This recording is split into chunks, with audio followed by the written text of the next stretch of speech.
Chapter 246. The matter of the emperor's death was originally strange. Although the palace had blocked the news of this matter to prevent the common people from panicking, there were so many civil and military officials. The secret this time in the palace was too big. Even if they wanted to hide it, they couldn't. All the colleagues in the court were well aware of this matter, but they did not say it out loud. Qi Feng stood in the courtyard, playing with a paperweight in his hand. Mo Tsong asked curiously, "What the hell is Xianli doing? He went through so much trouble just to get involved with Xiao Jin. Isn't he making a fuss over a minor issue?" Mo Tsong and Xiao Xiao were on the same side. Naturally, they knew that the people who were against them were Xianli's people. There was no doubt that the death of the emperor was related to Xianli. Originally, everyone thought that Xianli wanted nothing more than to justify the death of the emperor due to illness. Who knew that there would be this incident of poisoning? Xianli must have done this deliberately to leave clues, but the purpose of doing this was actually to implicate Xiao Jin. If Xiao Jin's whole family was involved, it would be fine, but this reason was a personal grudge between Xiao Jin and Dong Yinger. In this way, it had nothing to do with the murder of the emperor. It was just that Xiao Jin wanted to harm Dong Yinger and accidentally poisoned the emperor. Since it was just to pull out Xiao Jin, why did they need Xianli to make a move? Moreover, Xianli and Xiao Jin had no grudges. Xianli had never been a meddlesome person. As a result, Mo Tsong was puzzled. That's not the case. Qi Feng shook his head. Xianli never wastes his energy. It's just Xiao Jin. Then, fourth brother, do you mean that there's still a backup plan? Mo Tsong asked. Of course there is. Qi Feng's voice sank. Xiao Jin's family is the most protective, and Xiao Jin and Jiang Xing are already engaged. They are in the same boat. No matter what, it is not easy for Jiang Xing to get out of it. Of course, the most important thing is that they always have only one purpose. The 13th prince? Mo Tsong understood a little. Everyone knew that Jiang Wan had a good relationship with Xian Pei. Jiang Xing and Jiang Wan were siblings. Naturally, they shared a common enemy. If Jiang Xing could replace Jiang Wan, it meant that Jiang Xing and Xian Pei had also formed an alliance. As long as Jiang Xing was dragged into this mess, Xian Pei would not be able to escape. I see. Mo Tsong came to a sudden realization after thinking it through. He hurriedly said, Xianli is incomparably cunning. This matter should be within his calculations. If this is really the case, then he must have already made preparations for the aftermath. Fourth brother, you and third brother should have already come up with a countermeasure. Why don't you tell us? Mo Tsong had always trusted Xiao Xiao and Qi Feng. Qi Feng was in charge of the 100 Zhang Tower while Xiao Xiao led the genie guards. They had always cooperated very well. Even though the opponent they were facing was cunning, and everyone in the Mo family, including Old Master Mo, was frowning, Mo Tsong was not worried at all. Even if the sky collapsed, there were still a few fellow disciples to hold it up. Nothing bad would happen. Qi Feng glanced at him and smiled, I won't tell you. Mo Tsong was discouraged, fourth brother, in any case, we are fellow disciples, you just need to know your place in the court. At the same time, comfort your old master. Don't be dazzled by the current situation in the court. It is good to be neutral, but a wise man submits to circumstances. Between the 8th prince and the 13th prince, who has a greater chance of winning, I don't need to tell you. Instead of talking to me here, it is better to persuade your old master. You are also a member of the Mo family. Don't ignore the affairs of the residents all day long. Qi Feng simply taught Mo Kong. Although Mo Tsong was intelligent, he was still young and had entered the sect later than his fellow apprentices. He had a playful personality and was like a child. What he hated most was being lectured by others. After listening to Qi Feng's words, he suddenly felt a headache and quickly said, Stop, stop. Fourth brother, don't say any more. I won't ask any more, okay? He glanced outside. Xiao Xiao had been busy these days and was not in the residence at all. He came several times but did not see him. Mo Tsung said, "Is third brother still worried about third sister-in-law?" "There is no news at all." Qi Feng's eyes darkened. After a while, he shook his head and said, "No." At the beginning, this plan was decided by Jiang Ruan. No matter how unwilling he was, he also understood that this was the best way. Later, he thought that in order not to alert the enemy, it was better to let the genie guards secretly investigate. But until now, they had not found where the person was. Even Qi Feng had a trace of worry in his heart. But he also knew that Xiao Xiao's worries were much greater than his. At this point, he could only continue to persevere. He could only hope that the death of the emperor was a prelude to make Xianli move faster.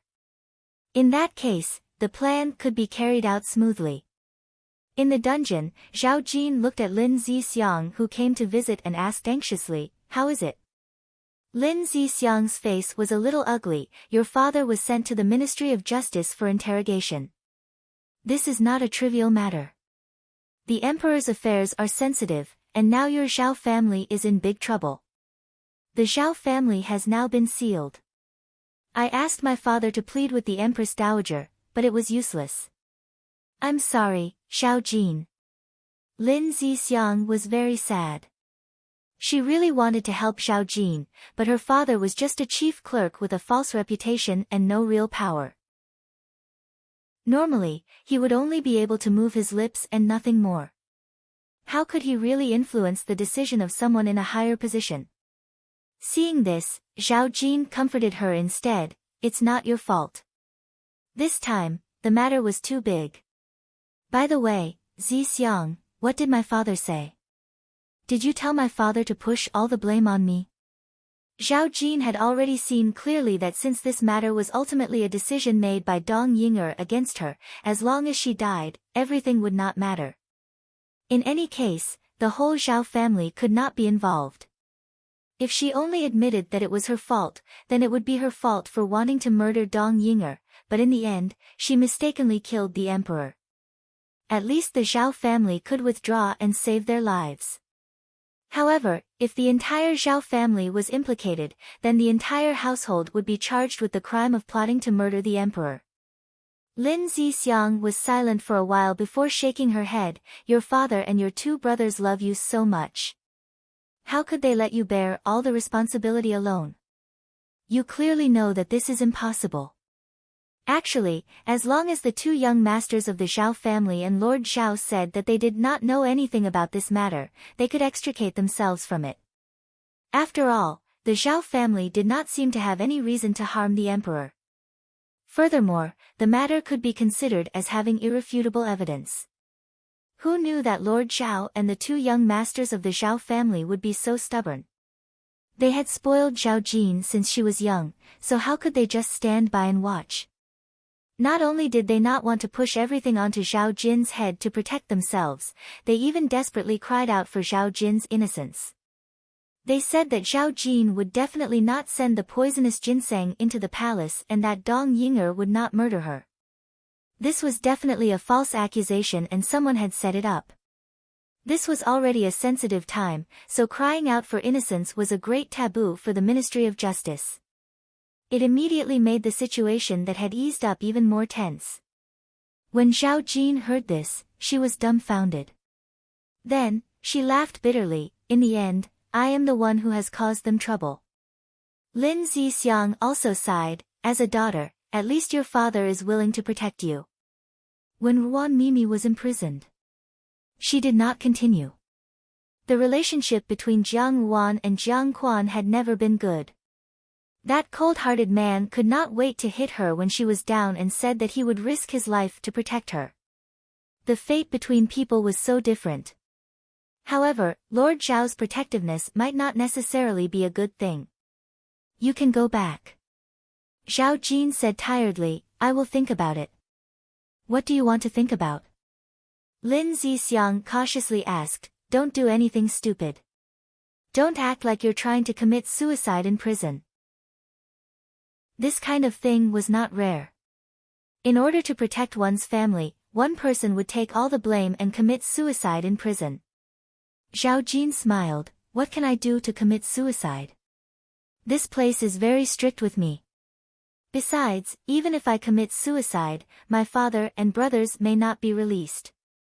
At least, we have to wait until the truth comes to light. Don't worry. Lin Zixiang thought about it again. Now, if Zhao Jin really committed suicide to escape punishment, it would not be good. With her character of protecting her family, she would not do such an inconsiderate thing. She immediately nodded. Okay, then you be more careful. Zhao Jin nodded. After Lin Zixiang left, she rubbed her forehead, turned around and sat against the wall. The ground was wet with straw, and there were even mice in the night. In all her years, this was the first time she had been imprisoned. Thinking that Jiang Yuan had also been to the celestial prison, she could not help but laugh at herself. She admired Jiang Yuan very much. Although she did not know martial arts, in all kinds of conspiracies, no matter how dangerous the situation was, she was able to escape unscathed. She seemed to be very smart and could always beat her at her own game. When she had first entered the celestial prison, she was probably not as miserable as she was now. She must have been quietly waiting, like a beast quietly lurking, waiting for an opportunity to move and catch all her prey in one fell swoop. However, she did not have Jiang Ruan's ability. She knew that Dong Ying'er had harmed her, but there was nothing she could do. Moreover, if she was not careful, her family would also be dragged down. Zhao Jin took a deep breath and looked at the pendant on her waist. It was a half-moon-shaped piece of amber that Jiang Xing had given her. It had originally been a necklace, but Zhao Jin had eventually made it into a pendant. This matter had arisen because of Jiang Xing. If not for Jiang Xing, Dong Ying'er probably would not have hated her so much. Now that she had to make this decision, if she had to say who she had let down, apart from her own family, the person she had let down the most was probably Jiang Xing. But she did not regret it. Zhao Jin closed her eyes and suddenly said, "Little brother, little brother." She was calling for the jailer. Because of Jiang Xing's special care, the jailer treated her quite well.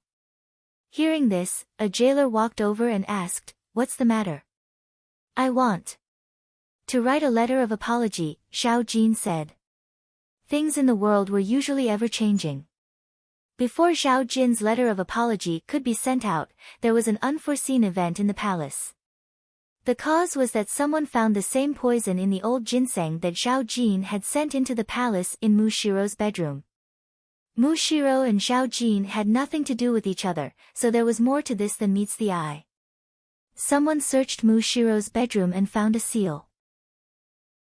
With this seal, the guards in the palace could be mobilized at will, and it was very convenient to move around the palace. This seal was none other than the 13th prince, Xian Pei's. This matter caused an uproar in the court. The 13th prince was still young, so it was a bit far-fetched to say that he had some kind of relationship with Mu Shiro. But why would Mu Shiro's things be in Xian Pei's hands? There was only one reason: Mu Shiro was Xian Pei's person to begin with.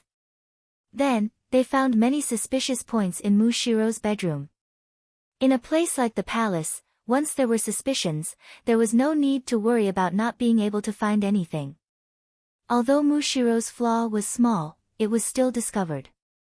As a result, almost everyone was certain that Mu Shiro was Xian Pei's person. Mu Shiro was Xian Pei's person, and Mu Shiro was related to the 13th prince. Then why did Zhao Jin come to deliver something to Dong Ying'er and inadvertently poison the emperor? This matter was a mess, and almost no one could figure out what was going on, making it even more confusing.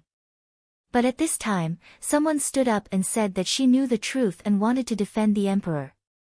This person was the 13th prince, Xian Pei's personal palace maid, Chao Yang. Chao Yang knelt in front of Empress Dowager Ida and kowtowed. "This servant knows what is going on. Mu Jiaoyi was originally His Highness's person. His Highness wanted to seize the throne, so he gave Mu Jiaoyi poison and let her take the opportunity to poison His Majesty's medicine. However, Mu Jiaoyi rarely served His Majesty and was always protected by Dong Xiui. There was no chance to do so. Chao Yang paused and looked at Empress Dowager Yi before continuing timidly, then it was because of Hong and Junzhu. Hong and Junzhu and His Highness have long formed an alliance, but now that Hong and Junzhu's life is uncertain and His Highness urgently needs to act, Hong and Junzhu's brother, General Jiang, thought of a way. General Jiang's fiancée is Miss Xiao, and Miss Xiao and Dong Xiui are close friends. He wanted to use this opportunity to send 2 old ginseng. Dong Xiui wholeheartedly cares about His Majesty and will certainly be reluctant to give up the 2,000-year-old ginseng. He will send the ginseng to the medicinal cuisine together with His Majesty's medicine. Chao Yang kowtowed and said with a fearful expression, "After this servant knew about this, I felt very uneasy. However, this servant's words carry little weight, and I was afraid that no one would believe me. So I hid it, thinking that perhaps they wouldn't be so bold. I didn't think that it would really happen. This servant has been living in fear day and night, and now I can't bear it anymore." Empress Dowager, that Miss Xiao was also used. In fact, the one who really wanted to kill His Majesty was General Jiang, no, His Highness. Chao Yang finished speaking in one breath and kowtowed several times on the ground until blood began to seep out of his forehead. Xian Pei and Xian Li were both standing there. When Xian Li heard this, the shock on his face did not diminish. He looked at Xian Pei and said, "13th younger brother, you. Did you really do it?" "8th brother really hurts my heart," Xian Pei said unhurriedly. "We are blood brothers, but you would rather believe a lowly palace maid and start suspecting me. Naturally, this matter was not done by me." Empress Dowager Ida did not say anything, only silently looking at the 2 of them. Inside the room, Mushiro's expression was surprisingly calm. The imperial guards outside were all waiting to the side, waiting for the order to take Mushiro down. No matter what, there was no doubt that the same poison as the one in the old ginseng had been found in her bedroom. Just based on this, Mushiro could forget about escaping from this matter. "Empress Dowager, this servant's words are absolutely true. This servant did not speak nonsense. This matter concerns His Majesty's life and death. Even if this servant had 100 times more courage, this servant would not dare to speak nonsense." Chao Yang kowtowed again and again. "This servant has now spoken the truth. I no longer hope to live, but only hope to have peace of mind. When I go to the underworld, I will have the face-to-face father and mother." She first said that she was ready to die. When a person was about to die, their words were also kind. This was a convincing reason. Dong Yinger stood to the side, covering her mouth. Her expression was distressed and uneasy. She only muttered, "How could it be like this? How could it be like this?" She suddenly looked angrily at Xian Pei. "His Majesty was so good to you, why did you harm His Majesty like this? 13th Prince, your heart is simply like a snake or scorpion." Xian Pei laughed. In the face of all the evidence against him, he actually looked very calm. "That's right, Dong Xiu-yi. Imperial father was so good to me, why would I harm him? How could you listen to the nonsense of a little palace maid? She is your personal palace maid." Dong Yinger said, "Why would she frame you for no reason?" "That's right. I also want to know. Why would she frame me for no reason?" Xian Pei smiled as he looked at Chao Yang kneeling on the ground.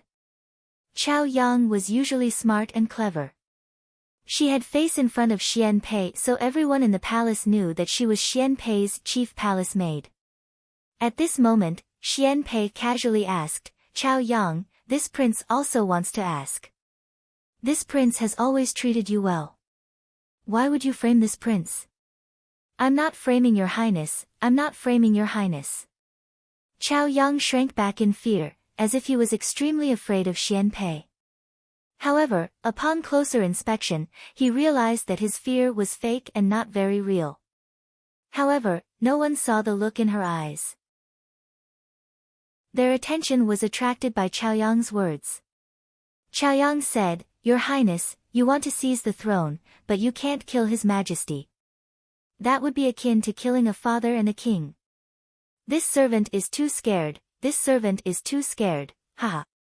Xian Pei laughed with interest. "That's strange. I am Imperial Father's son. Perhaps Imperial Father will hand over the world to me in the future. It's mine to begin with, so why would I want to take it away?"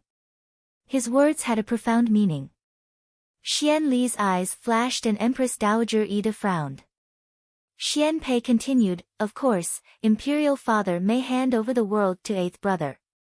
However, little Chaoyang," he smiled brightly, "Imperial Father has never revealed who he wants to hand over the world to. I do not know and eighth brother does not know. Do you know?" Chaoyang was stunned.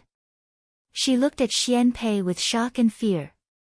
That delicate youth's smile was bright and beautiful. He looked like an elegant young master casually riding a horse. It was originally the warmest smile, but at this moment, there was a deep and bottomless coldness that chilled one's heart. Xian Pei said, "Chaoyang, are you saying that Imperial Father already wants to hand over the world to eighth brother? I was unwilling to accept this, so I committed the crime of regicide. This prince wants to know how you know Imperial Father's decision. Then where is the Imperial edict that Imperial Father wants to appoint eighth brother? Since you know, then don't hide it. Take it out and let me see." Ming Yu, who was waiting at the side, could not help but laugh silently. Xian Pei's serious mockery was sometimes very refreshing to watch. But she was on Xian Pei's side. Naturally, it was refreshing to watch, but not so refreshing. Xian Li's expression changed slightly. Chaoyang could not help but tremble. She knew how terrifying the youth in front of her was. Even though Chaoyang had always emphasized to Xian Li that Xian Pei was not as harmless as he appeared to be, she always felt that this youth was still hiding many things. What she saw now was what Xian Pei wanted her to see. She knew that Xian Pei was a scheming person. But Xian Pei must have even more scheming that she had not discovered.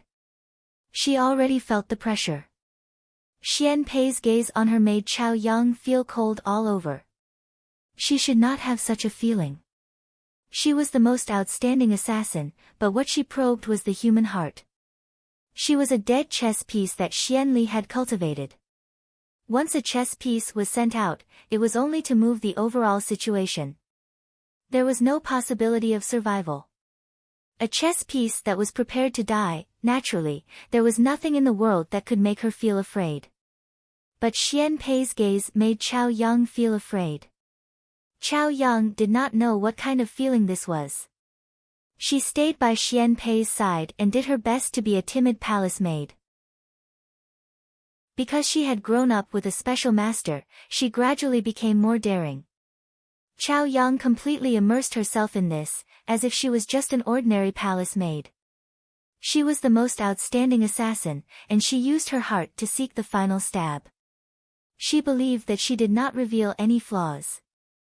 Now, as long as her accusation caused Xian Pei to have the slightest suspicion, it would not matter whether there was evidence or not.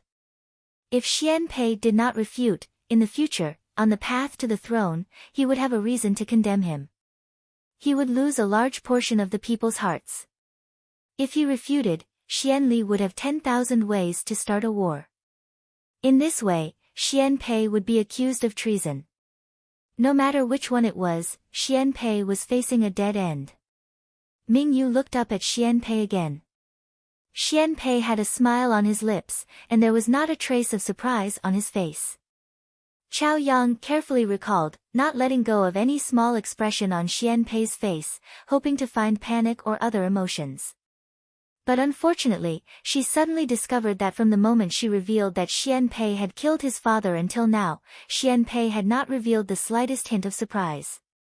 Even if it was an act, even if he was forcing himself to be calm, this kind of emotion was too natural. Could it be that he had already expected all this?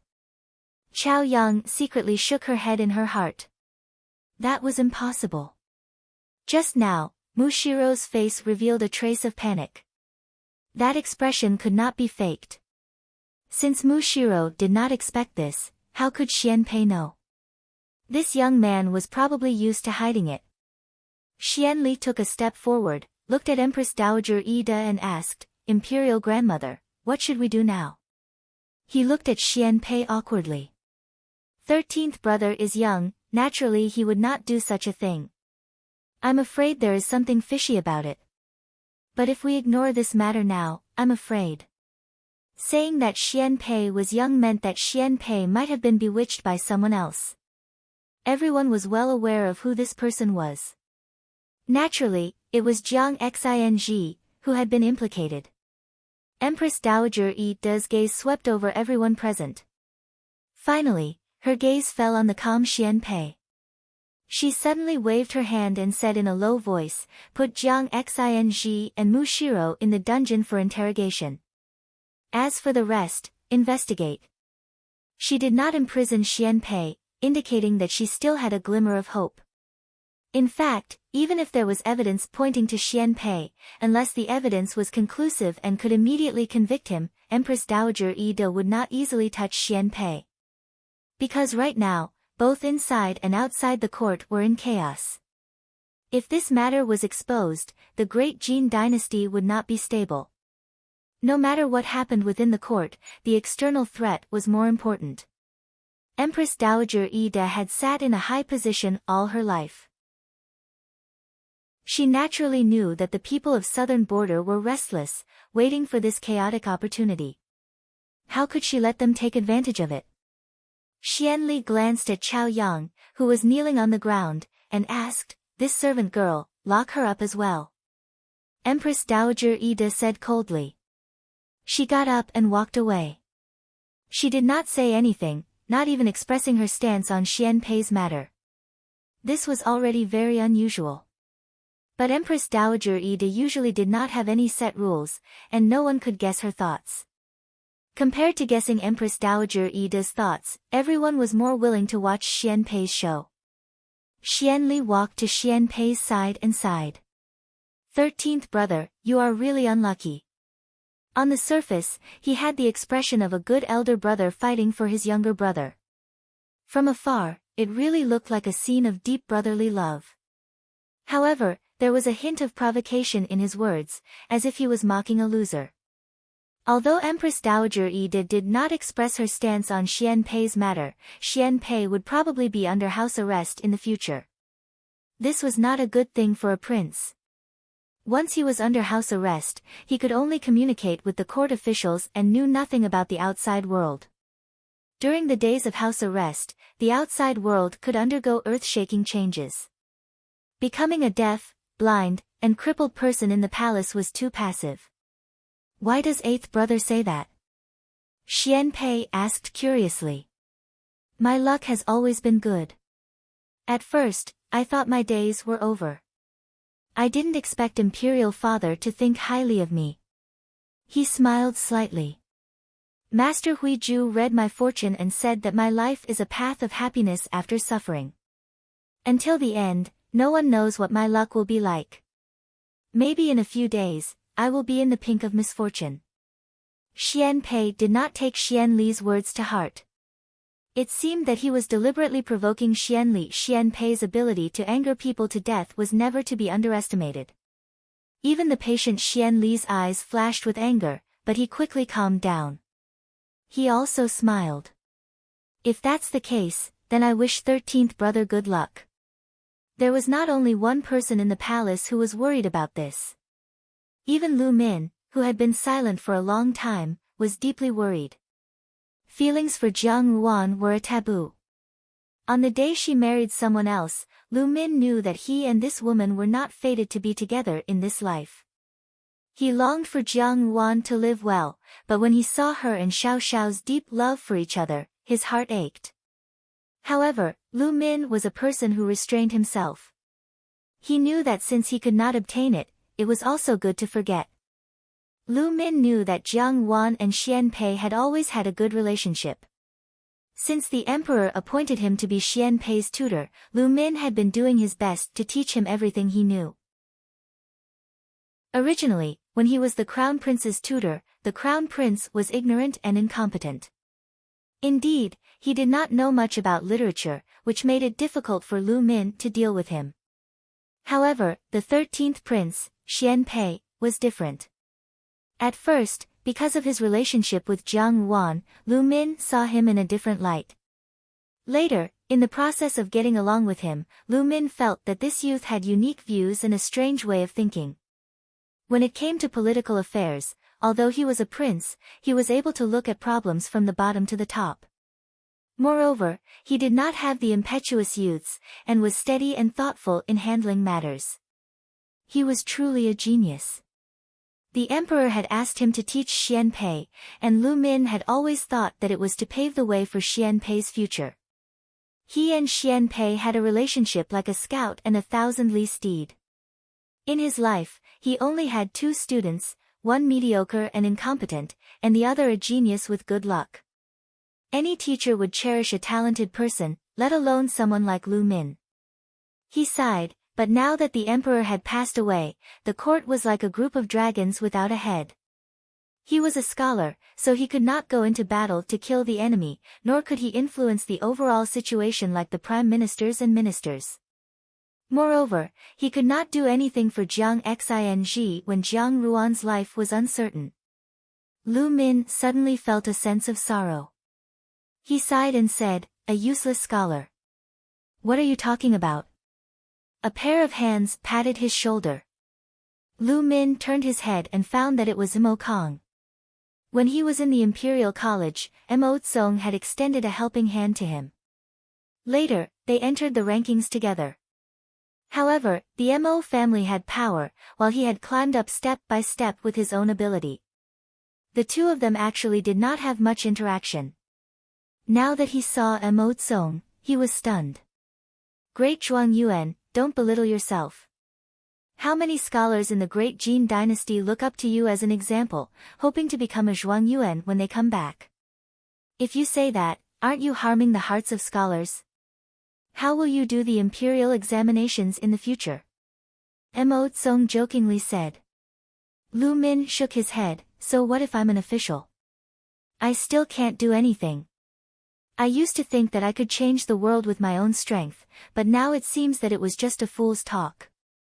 Mo Tsong glanced at him, "You are really a strange person. When you were being pushed aside in the academy, you were very virtuous and virtuous. Why did you enter the court and become an official, and after being flattered by so many people, instead become cynical?" He shook his head. "Originally, I was hoping that you would help third sister-in-law, but now it seems that I have to reconsider." Third sister-in-law? Lu Min was startled. He suddenly remembered that the person in front of him had a close relationship with Jiang Ruan's husband, Xiao Xiao. His heart beat a little faster, and he hesitantly asked, "Hong Jining Wang Fei?" Lu Min secretly thought that the outsiders were right. This person had been coveting his third brother's backyard for a long time. However, he still clapped his hands and said, "Exactly." Chapter 247. Exactly. Mo Tsong waved his fan. Little Worm's fan pendant was vivid and lifelike, full of interest. He casually said as if he was just chatting, "You are the 13th prince's tutor, and third sister-in-law and the 13th prince have always been close, so third sister-in-law asked you to help 13th prince. Even for 13th Highness's sake, you won't refuse." Lu Min was shocked. Jiang Wan had helped him before, but because of his lack of manners, the two of them were even more distant than strangers. In this world, there was no such thing as helping someone without a reason. Lu Min had always been clear that Jiang Wan must have had a reason for helping him. Then, was this the reason now? He seemed to have thought of something and hurriedly asked, "Has Jining Princess been found?" "No." Mo Tsong shook his head. 13th Highness is currently unable to get away. The situation outside is chaotic, and the entire court is not calm. This was what third sister-in-law had expected before the accident. She even predicted that something would happen to her. Before the accident, she had instructed me that if anything were to happen, I must come to Grand Tutor for help. Lu Min's heart was filled with an indescribable feeling. Jiang Wan trusted him so much. What he was about to do now must be very important. Jiang Wan trusted him so much. Lu Min was a man of principle. Even though he was an official in the imperial court, he had never gone against his principles. Therefore, everyone in the court knew that he was the most upright. But Lu Min had known a long time ago that Jiang Wan was not a good person. Some of her methods were even very sinister. What he was doing now was probably not something honorable. But that hesitation only lasted for a short moment. Soon, Lu Min said, "Okay." This time, it was Imotsung's turn to be surprised. Today, he had been entrusted to find Lu Min. In fact, he was uncertain because everyone knew that Lu Min's temper in the court was the most stubborn. Even though he knew that Lu Min had an unusual affection for Jiang Wan, Lu Min was not a person who would betray his principles because of personal feelings. Imotsung had planned a long speech to persuade Lu Min. He did not expect Lu Min to agree so easily, which surprised him. Then he hesitated for a moment and asked with a smile, "Grand Tutor Lu, don't lie to me. Is your answer sincere? I know what you're worried about." Lu Min looked at him and said, "I'm serious about this." "Why?" Imotsung also put away the playful expression on her face and said, "With your character, you won't agree so easily." "I will repay your kindness," Lu Min said faintly. Imotsung looked at him thoughtfully. After a long time, he seemed to understand the meaning behind Lu Min's words. After a long time, he nodded and said, "All right, I believe you. It's just that there are too many people in the palace. Tonight, I'll take you to see someone." After saying this, Imotsung patted Lu Min's shoulder comfortingly, turned around, and left without stopping. From an outsider's point of view, it looked like Imotsung had run into the desolate Lu Min on the road, and had gone over to comfort him out of their friendship as schoolmates.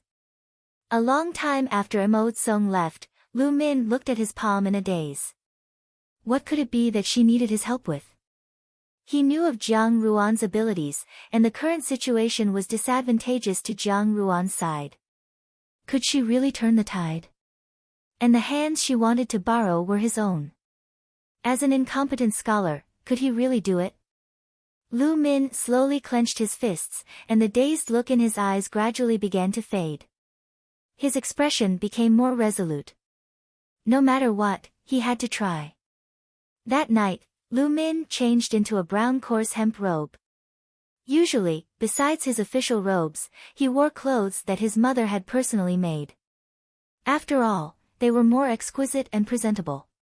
Now that he was wearing a hemp robe, it was as if he had returned to the time when he was still a scholar from a poor family. His heart was filled with emotions. Compared to other people, who had many pairs of eyes staring at them from outside the Fu, Lu Min was extremely safe. Firstly, he was a grand tutor, and did not have any real power. Secondly, his temperament was obvious to all, and it was impossible for him to collude with anyone. Such a person was a loner, and there was nothing to be threatened about him. Lu Min went out on his own, and there was nothing worth following. He arrived at a remote tavern. There was a back hall in the tavern, and on the second floor of the back hall, there was a single room. When he walked to the door, he saw Imotsung waiting outside. His eyes brightened, and he said, "You've come. All right, go in." Lu Min did not know who was inside, and Imotsung pushed him in. Imotsung said, "Third brother, fourth brother, the person has arrived. I'll go out first." Then, he pulled on Lu Min's sleeve, and without waiting for Lu Min to say anything, he closed the door. Lu Min then looked up at the person sitting in the room. The room could not be considered spacious, but it was not small either. It looked like an ordinary guest room in a tavern. There was one person sitting at the table, and another person standing by the window. The person sitting in front of the table was dressed in a luxurious purple robe. He had a handsome face and looked somewhat familiar, but Lu Min could not recall where he had seen him before. When the person saw him looking over, he stood up and greeted Lu Min, Grand Tutor Lu. When he made this proper gesture, Lu Min remembered that this person was also a colleague in the court. His name was Qi Feng, and his rank was mediocre. He did not enter the palace for many years, and Lu Min did not see him often. Moreover, Qi Feng used to always have a small beard, which looked quite unique. Who knew that his beard had been cut, and Lu Min did not recognize him. He also returned the greeting, and said, Qi Darren. Then, he looked at the person in front of the window. Lu Min was very familiar with this person. He was only wearing a black and gold brocade robe, and his posture was tall and straight. He was leaning against the window and playing with a dagger in his hand. His facial features were beautiful beyond compare. If it was not Xiao Xiao, who else could it be? Lu Min suddenly remembered some old things. He had also seen Xiao Xiao before. When he first entered the court as an official, he had already heard all kinds of Xiao Xiao's deeds from the mouths of the people. Naturally, he knew that this Jining Wang Fu was a house of rebels and traitors. Later, when he saw that Jiang Wan and Xiao Xiao had a dispute, he had tried to persuade Jiang Wan, hoping that she would not throw herself into it. In fact, in the end, his words did not have any effect. Even at that time, it was already clear that the relationship between Jiang Wan and Xiao Xiao was not shallow. He was afraid that they had already known each other for a long time. Regarding Xiao Xiao, Lu Min had always had a complicated feeling. He knew that the emperor trusted this person, but he had some doubts about this person. However, later, when he saw that Xiao Xiao treated Jiang Wan with sincerity and care, it seemed that those unreconciled feelings had slowly dissipated. But even so, in front of this young man, he still gave birth to a kind of embarrassment. It was the embarrassment of facing a winner. Xiao Xiao did not look at Lu Min. He concentrated on playing with the dagger in his hand, as if there was only one thing in front of him. But when he looked carefully, he felt that he was not looking at the dagger at all. There was nothing in his eyes. Qi Feng coughed lightly and interrupted Lu Min's gaze. He smiled and said, Grand Tutor Lu, please sit down. Lu Min withdrew his thoughts.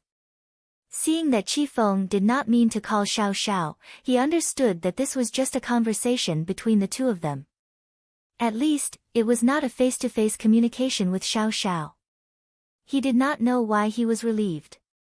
Then he sat down and looked up at the man in purple in front of him. Did you ask me to come over? Yes. Qi Feng smiled slightly.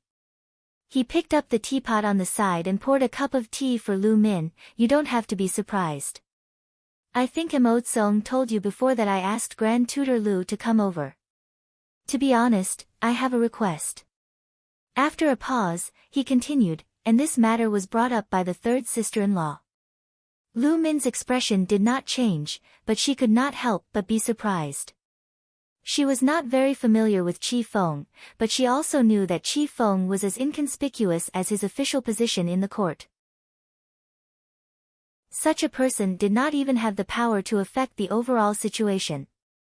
Naturally, he would not enter the eyes of the people who were fighting for the throne. Who knew that Qi Feng's statement not only showed his relationship with Song and Jining Wangfu, but also revealed a message. This Qi Feng was not a simple person. Such a not simple person was in the court, but there was no movement for many years. He endured being a mediocre official. Was there any purpose in this? Lu Min was not a bookworm. She had heard some usurpation of power in the previous dynasty. She could not help but be a little surprised. Could it be? Did Xiao Xiao want to establish himself as the king? Jining Wangfu had always been known as a rebel. If he established himself as the king, it would not be a disgrace to this reputation. But if this was really the case, Lu Min had already made up her mind. He would never help the evildoer and become an accomplice to usurp power. Seeing that Lu Min's face was becoming more and more unsightly, Qi Feng seemed to have guessed what he was thinking. He smiled and said, "Grand Tutor Lu, do you know what the current situation is in the court?"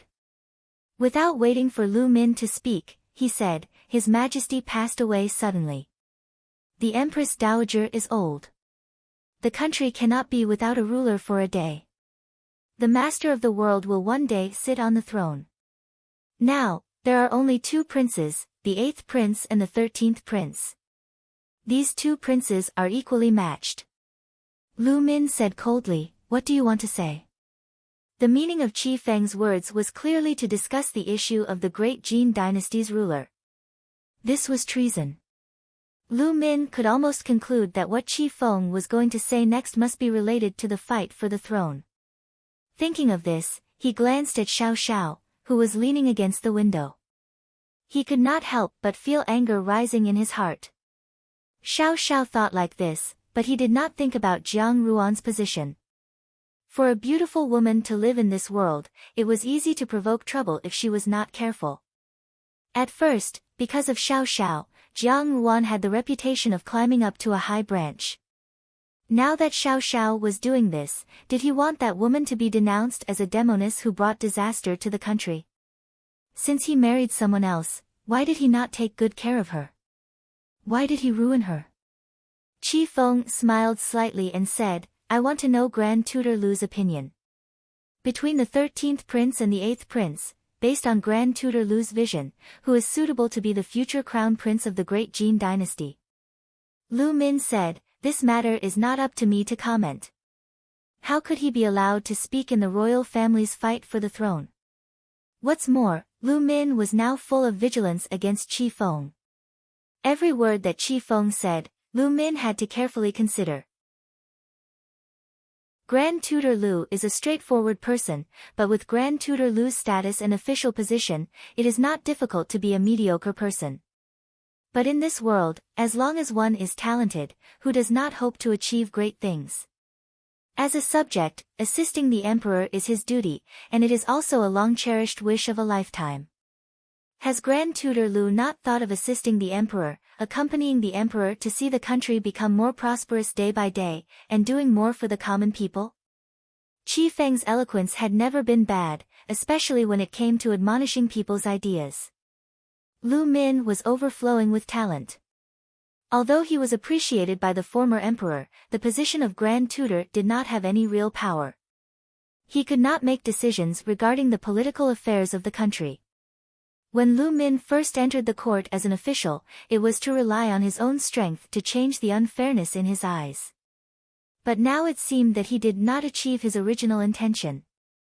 Qi Feng's words were not so much a promise, but a reminder. He was reminding, "Never forget the 4 words, have you ever done it?" Lu Min said, "So what? Let nature take its course. Even if it is His Majesty's decision, it is not something that I can change alone. As for assisting the emperor, no matter where I am, I will worry about the court." Well said.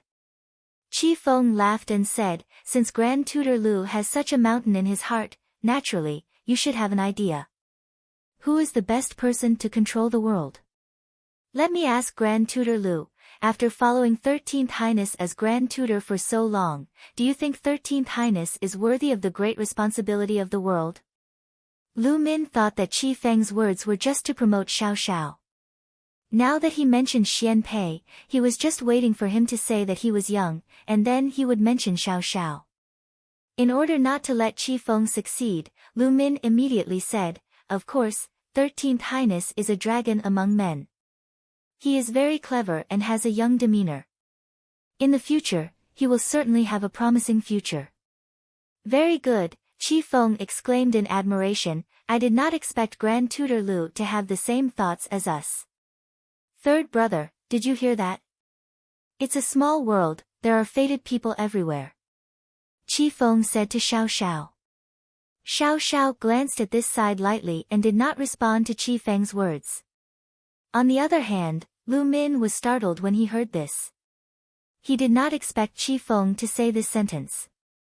Shouldn't he mention Xiao Xiao's matter next?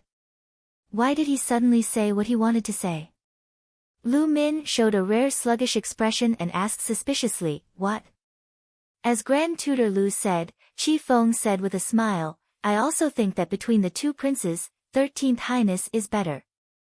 Therefore, I have decided to seek refuge with 13th Highness. I will not let him down in this life and only support him." This was somewhat beyond Lu Min's expectation.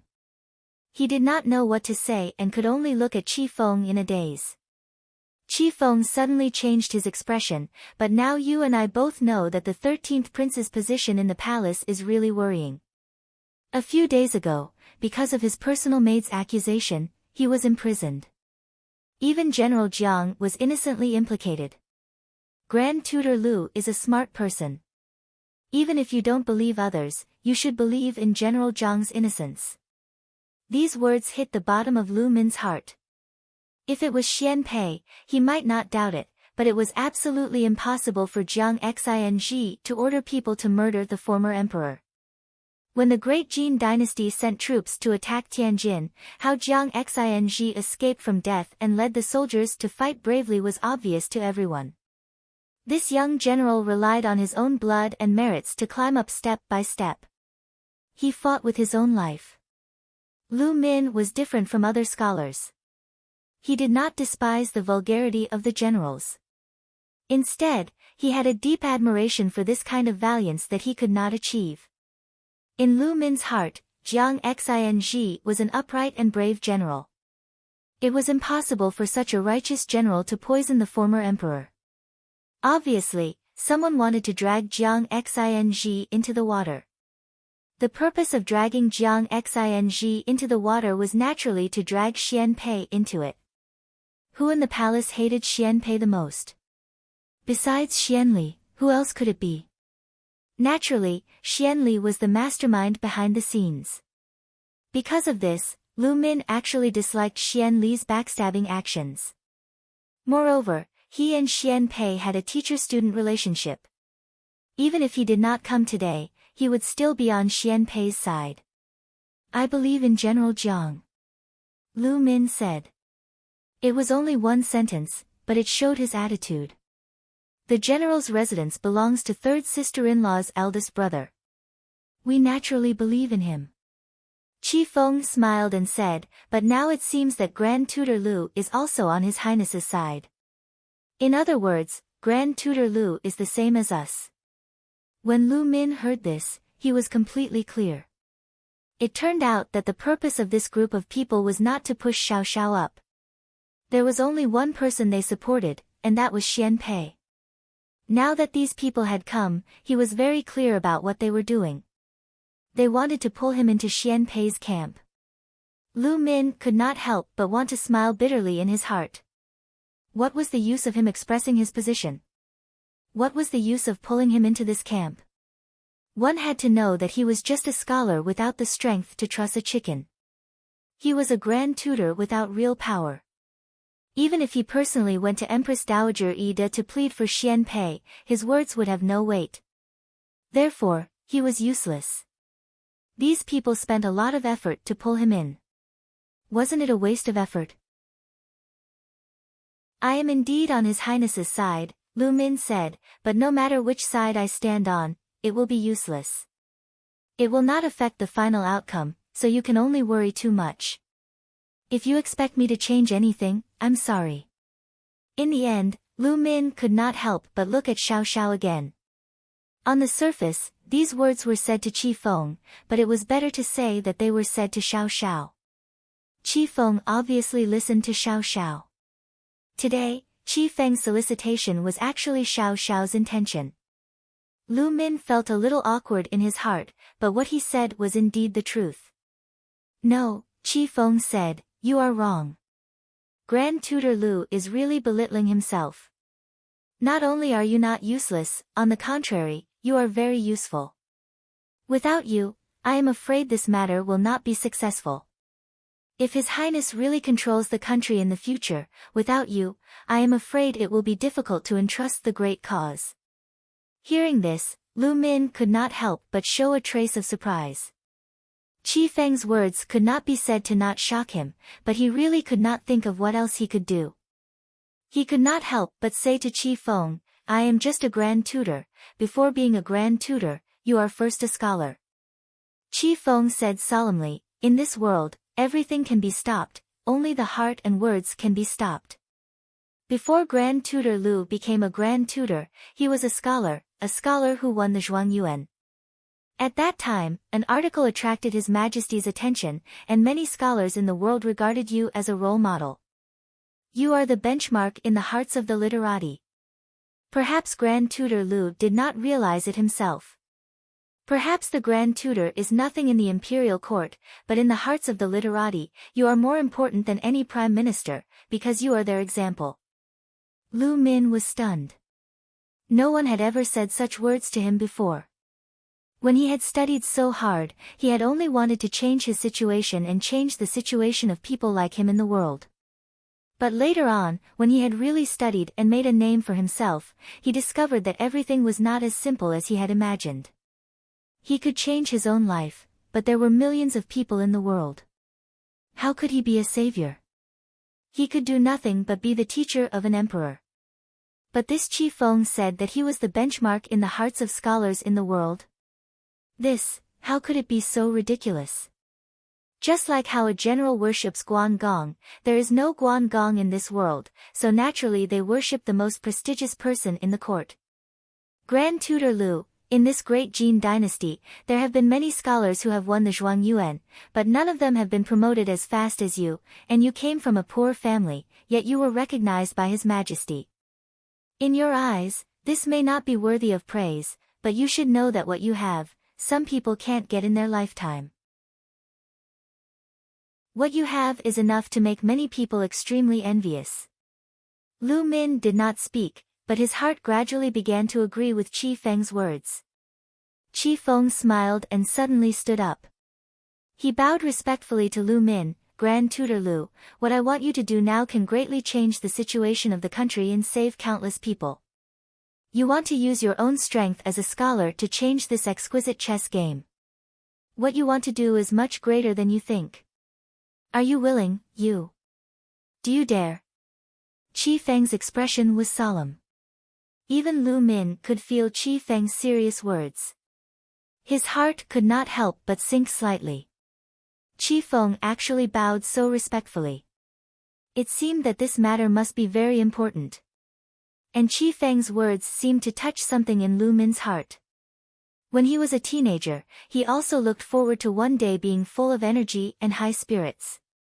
His passion had been worn down day after day on the official road. Now that he had a chance to fulfill the dream of his youth, Lu Min felt a chill run down his spine, but the boiling hot blood beneath his skin was clamoring, almost pointing to an answer. He slowly stood up and returned Qi Feng's salute. He whispered, naturally. Xiao Xiao did not know when he had turned around. His dagger had been put back into his sleeve. At this moment, he stood with his hands behind his back, quietly looking at Lu Min. Qi Feng slowly put his hand into his bosom and took out something. He handed it to Lu Min with both hands without saying anything. Lu Min was slightly startled. When he looked down, he was shocked. This thing, the feeling of tentacles. He slowly opened the thing in his hand with a feeling of disbelief. His hands were still trembling. When he fully opened it and saw the full appearance of the thing in his hand, he could not help but cry out, how can this be? He suddenly understood Qi Feng's meaning and why Qi Feng said that he had such great power. Indeed, this thing in other people's hands was not as useful as in his hands. But, how could it be? He looked at Qi Feng and the black-clothed youth standing behind Qi Feng in surprise and suspicion. Neither of them said anything. Qi Feng's eyes were full of trust, while Xiao Xiao's expression was as indifferent as ever, as if nothing in the world could be reflected in his eyes. Grand Tutor Lu, thank you. Qi Feng said in a deep voice. Lu Min finally came back to his senses after a long time. Finally, he could not help but ask, this matter was arranged by her? This her naturally referred to Princess Jining. Both Xiao Xiao and Qi Feng understood. Xiao Xiao did not speak. Qi Feng smiled helplessly and said, yes. Lu Min closed his eyes. She was really bold. It turned out that all of this was under her control. It seemed that now her life and death were unknown. It should be just a play. She should be safe, she was so smart. Lu Min breathed a sigh of relief. He did not know why, but at this moment, he did not feel deceived at all. He just sighed a little. This woman was so beautiful and had great wisdom in her heart. She quietly played with the whole country in the palm of her hand. It was a pity. Someone else had beaten them to it. Lu Min put away the reverie in his heart. He raised the thing with both hands and nodded to Qi Feng, I will do my best. Thank you. Qi Feng smiled slightly and looked out of the window, it is not convenient to stay here for a long time. Grand Tutor Lu, please go back first. This thing will be left here for the time being. When the time is right, I will naturally hand it over personally. As for the rest of the matter, Grand Tutor Lu is a smart person and knows what to do. I will not interfere.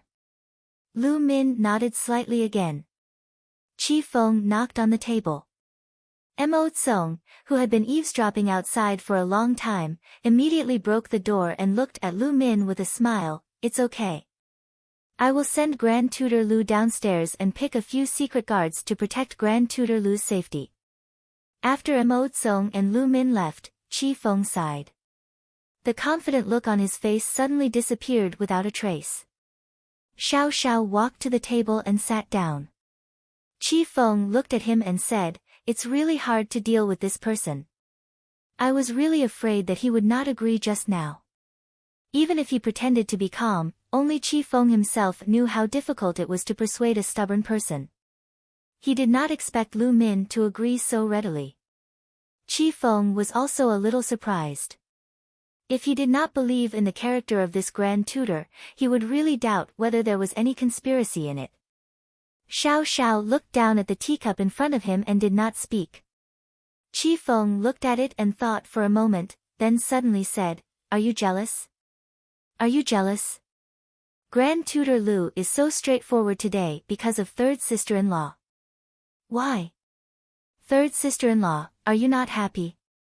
Xiao Xiao was a strong man. Anyone who saw his wife being remembered by a strange man would not feel good, especially a possessive man like Xiao Xiao. After Qi Feng became serious, he could not help but have a mischievous thought. He wanted to tease Xiao Xiao. Who let Xiao Xiao always have a cold face? During this period of time, it was hard for him. You talk too much. Xiao Xiao whispered.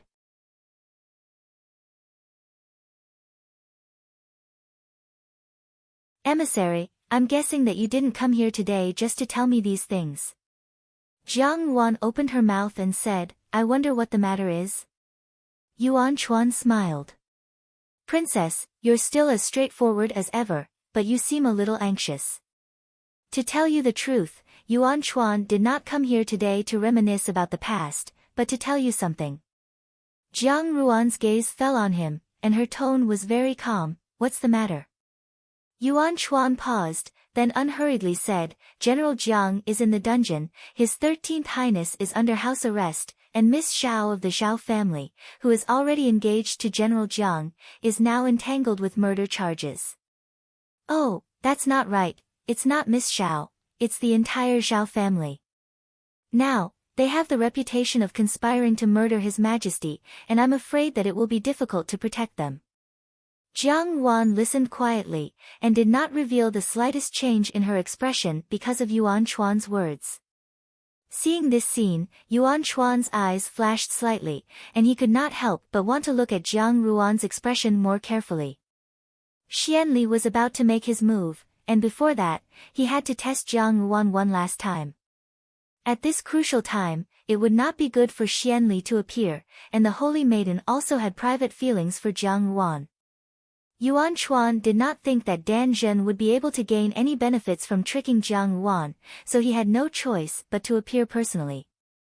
He knew that Jiang Ruan's mind was treacherous and cunning, but after saying all this, Jiang Ruan could not see even the slightest loophole. Yuan Chuan could not help but have some doubts in his heart. One was her own big brother, the other was her bosom friend, and the last one was her future master, who was related to her future. No matter what, Jiang Yuan should not be so indifferent in front of him. However, Jiang Yuan had always known how to control her own emotions, and perhaps now, she was merely pretending to be a pig to eat a tiger. Envoy, Jiang Yuan opened her mouth as Yuan Chuan's mind flashed. She said, "Now, I should call you the envoy of the southern Xinjiang. Your holy maiden of the southern Xinjiang and I have met once, and from her words, it seems that she wants to occupy the entire land of the great Jin dynasty. Perhaps I should not say that it is wishful thinking, but the southern Xinjiang is only a tiny country. At that time, even when the country was at its strongest, it was still not a match for the Jin dynasty, so why is it so arrogant now?" Jiang Yuan did not respond to Yuan Chuan's words, and instead brought up another matter. Yuan Chuan's expression slightly changed, and he immediately smiled and said, "Could it be that Junju is concerned about my southern Xinjiang? I can't say that I'm concerned, but people always like to watch a bustling scene." Jiang Yuan smiled and said, "I do not know what kind of agreement your esteemed country and 8th Highness have reached, but looking at it now, I do not quite understand. Your esteemed country wholeheartedly wants to overthrow 13th Highness and help 8th Highness ascend to the throne. Could it be that it is only for the sake of others? Forgive me for saying too much, but this 8th Highness of ours is not a person who offers mountains and rivers on a silver platter. In the affairs of the world, there are gains and losses. Naturally, the transaction with 8th Highness has reached an equivalent condition." Yuan Chuan changed the topic of conversation, since the southern Xinjiang and 8th Highness are already allies, and 8th Highness is currently in a good situation, we are naturally overjoyed. "But, isn't Junju worried about your eldest brother?" Jiang Yuan smiled slightly. "My eldest brother has never committed any mistakes. Even if he is temporarily thrown into prison, there will come a day when the truth will be revealed, so why should I worry?" She spoke openly, and Yuan Chuan's heart became even more suspicious. Could it be that Jiang Yuan still had some tricks up her sleeve? But he could not think of anything, and his gaze fell on the big white dog that was lying down and napping in the corner of the room. He was also aware that Jiang Yuan had asked the mute servant girl for a dog. At first, he had also wondered if there were any tricks involved, but after observing for a long time, he really did not discover anything. As long as Jiang Yuan left the room, there would be countless people looking at her, so how could she play any tricks? Moreover, she rarely left the room. A woman who could not even leave the room naturally could not stir up any waves. But if Jiang Yuan was really afraid of being alone and had raised a big white dog, he still felt that something was wrong. For the first time, Yuan Chuan felt a headache coming on. He suddenly realized that the women of the great Jin dynasty had more treacherous thoughts than the women of the southern Xinjiang, and were extremely difficult to fathom. Especially Jiang Yuan, who was even more so. He casually said, "Junju, could it be that you are deceiving me? If you are truly calm, why did you not feed the dog wholeheartedly, and it has become much thinner?" The big white dog looked lean, and Jiang Yuan was slightly startled. Every day, she borrowed the name of the big white dog to eat, but the growth of a beast would always be directly reflected. This dog had probably been fed too well in the past, and now, in just a short period of time, it actually looked very thin and bony. At a glance, one could see that it was somewhat strange. She did not speak, and such silence fell into Yuan Chuan's eyes. He felt somewhat relieved in his heart. He thought that Jiang Yuan must have been deliberately bluffing. Now that the overall situation had been decided, it would be difficult to change the situation. Since this was the case, he could tell Xianli to immediately take action. There was no time to lose. Yuan Chuan's mood suddenly became a little better. He looked at Jiang Yuan. This woman had always been a thorn in the Holy Maiden's heart. As the Holy Maiden's most trusted aide, his life was to sweep away all the obstacles on the Holy Maiden's path. Qi Man and Xianli wanted to keep Jiang Ruan alive in exchange for Xiao Xiao's power, but Dan Zhen only wanted to put Jiang Ruan to death, and he would eventually help Dan Zhen achieve this goal. He would think of a way to destroy Xianli's deal. Once Jiang Ruan was rescued by Xiao Xiao, it would be much more difficult to make a move in the future. Yuan Chuan already had an idea in his heart on how to make this woman die without batting an eyelid. He stood up again, looked down at Jiang Ruan, and said, "Originally, Yuan Chuan came here today because he thought that Junzhu was alone and did not know the situation outside, so he specially came to inform you." However, seeing that Junzhu's mind was calm and not distressed because of this, Yuan Chuan was also satisfied. "Junzhu, do not be too sentimental. When the overall situation is settled, I will definitely give Junzhu a place to rest." After he finished speaking, he laughed loudly and left. He did not look at Jiang Ruan again, as if he already had 100% assurance in his heart.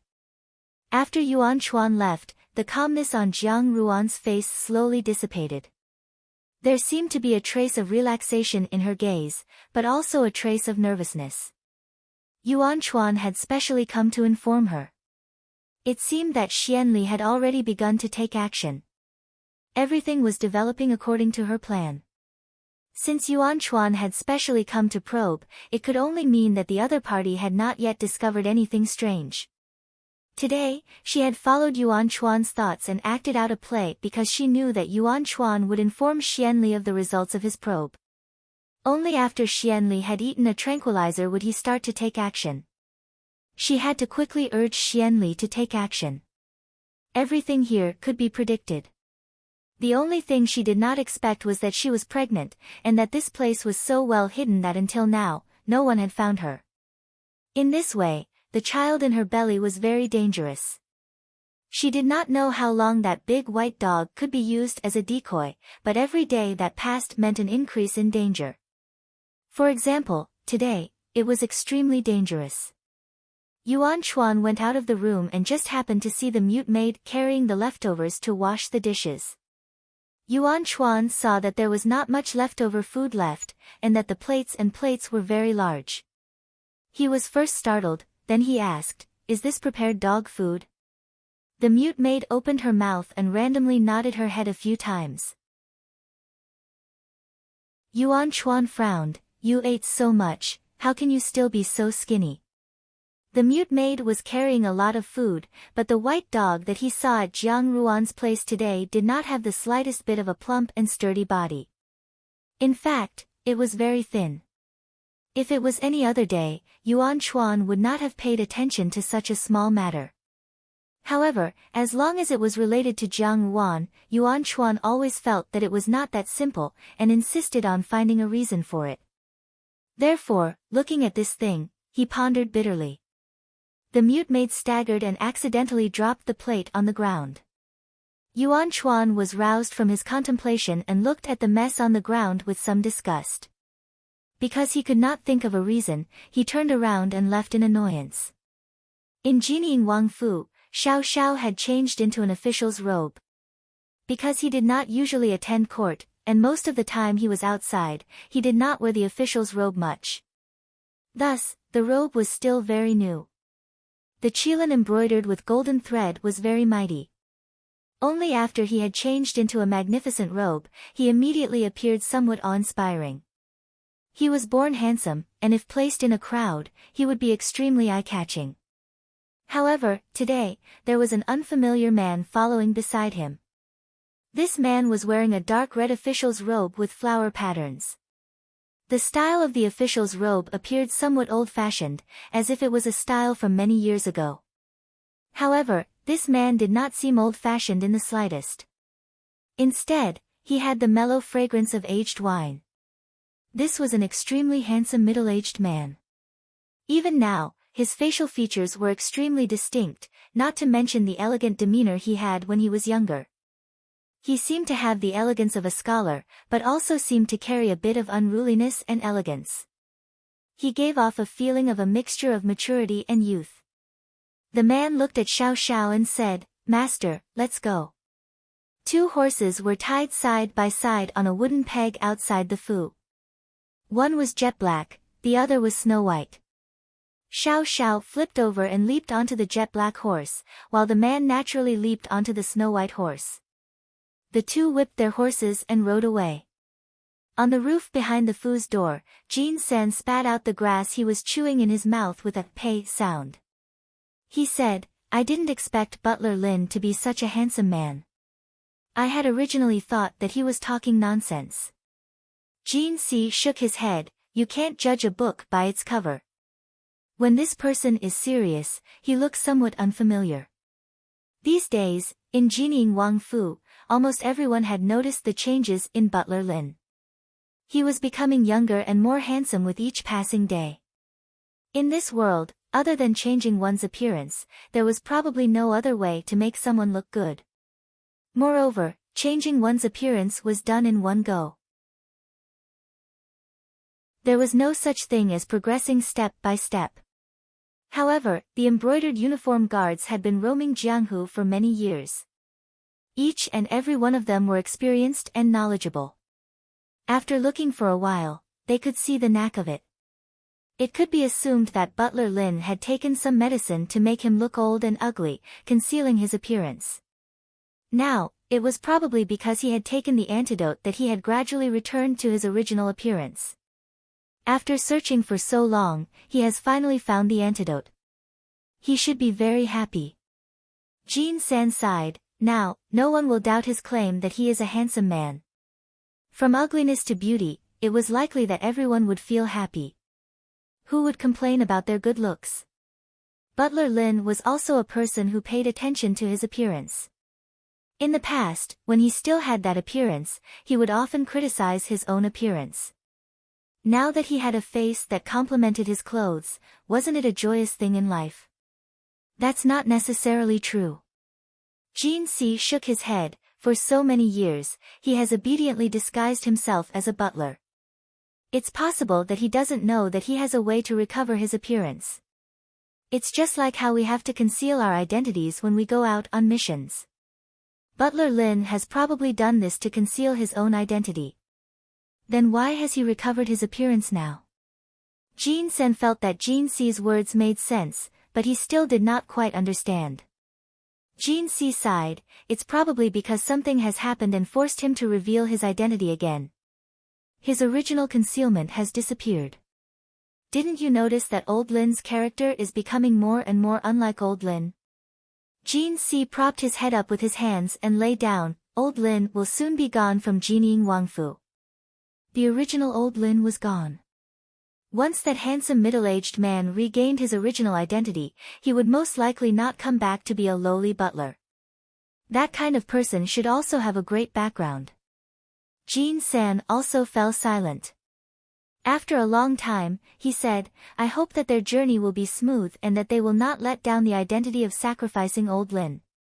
As soon as they entered the palace, Xiao Xiao and Butler Lin parted at the entrance. The two of them obviously did not walk the same path. Butler Lin walked along the long corridor in front of the door and passed through the garden. His appearance was very unfamiliar and there were eunuchs and guards who came to stop him. However, Butler Lin casually untied a bronze token from his waist and waved it in front of the guards. The guards were startled and looked at the token again in disbelief. Only then did they have no choice but to let him pass. After Butler Lin left, they could not help but look at him. A young eunuch who was curious stepped forward and asked impatiently, "Big brother, what did that person look at with you just now? Why did you let him pass? His face is obviously very unfamiliar. What do you know?" The guard hurriedly urged him to lower his voice and replied, "The token in his hand is the pass of Crown Prince Hong Shi.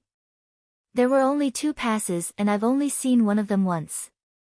Eunuch Li has one, but after Crown Prince Hong Shi left, Eunuch Li has never taken it out to use. I didn't expect to see it today." Speaking up to this point, the guard also felt a little strange. But who is that person? He actually has such a thing. He looks very familiar with the palace and doesn't seem like a stranger. Could it be that he is an old friend of Crown Prince Hong Shi? Yes, housekeeper Lin's steps were very steady on the complicated roads in the palace. So many years had passed, and even though some things had changed, and many new gardens and courtyards had been added to the palace, most things had not changed, just like the human heart. It was the easiest to change, and the night market was the hardest to change. Butler Lin's heart was very complicated. He could not describe what he was feeling at this moment. If he could, he would rather never enter the palace again. Back then, his future, his prosperity, his ambitions, and his close friends were all buried in this cold palace. Butler Lin knew better than anyone else how ruthless the palace was. But he still came today, not for anything else but for a promise.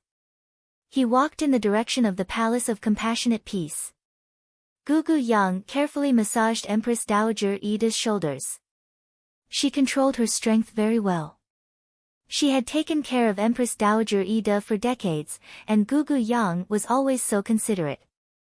In the past, at this time, Empress Dowager Ida would be served comfortably by Gugu Yang, but today, Empress Dowager Ida's brows did not relax, as if she had encountered something that she could not resolve.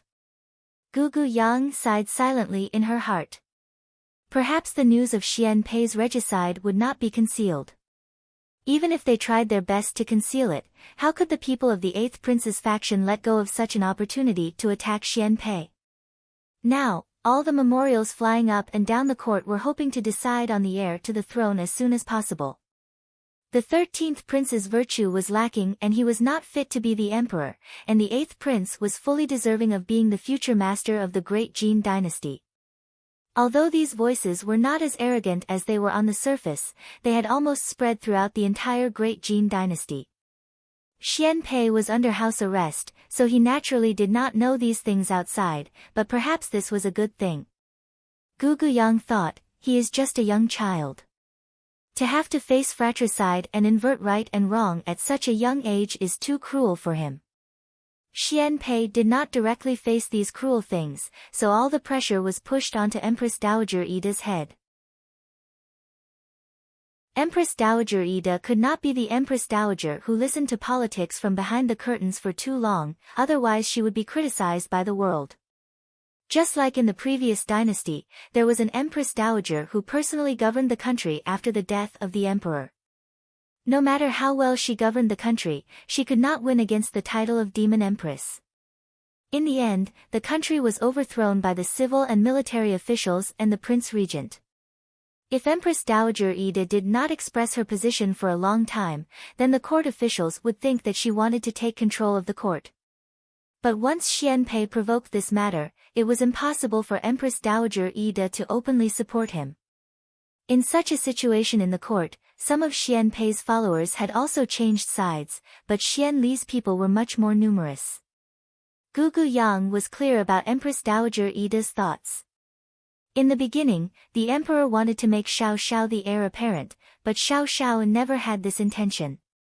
Empress Dowager Ida felt that she owed Xiao Xiao, so it was impossible for her not to consider Xiao Xiao's feelings. If Xiao Xiao did not want to be the emperor, Empress Dowager Ida naturally would not force him.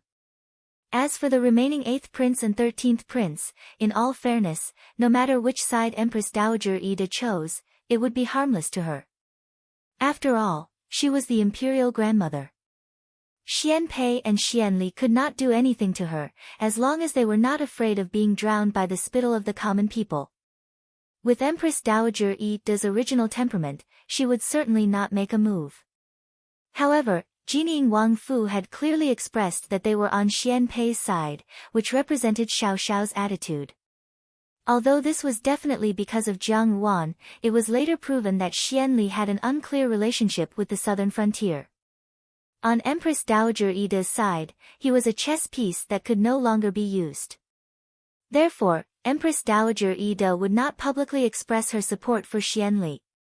Even if it was the general trend, Empress Dowager Ida had to endure countless pressures and persevere. This woman, even in the most cruel and difficult times of the Reign of Terror, was like an iron mirror, and would not yield to anyone. Your ladyship, now. Gugu Yang finally could not help but ask the question that had been puzzling her heart for a long time. Why are you persisting so bitterly? In order to wait for an opportunity. Empress Dowager Ida, who had her eyes closed, said. Opportunity, is it his 13th Highness opportunity? Gugu Yang asked. If he only has the ability to wait, then he can forget about that position. Empress Dowager Ida opened her eyes, which were full of clarity and sharpness. There seemed to be some other emotion that flashed through, but Gugu Yang did not see it. Your ladyship, it has been too hard. Gugu Yang said softly. The haze in the palace had not dissipated for even a day. Outsiders could only see a little of the things that Empress Dowager Ida had done. Just as she was thinking, a young eunuch suddenly reported from outside, reporting to the Empress Dowager, there is someone outside with a token requesting to see you. The young eunuch presented the token with both hands, and Gugu Yang took it and handed it to Empress Dowager Ida. When Empress Dowager Ida's gaze fell on the token, she was first startled, as if she had fallen into some kind of memory. Then, her expression suddenly became sharp, and she said in a low voice, "Bring it in."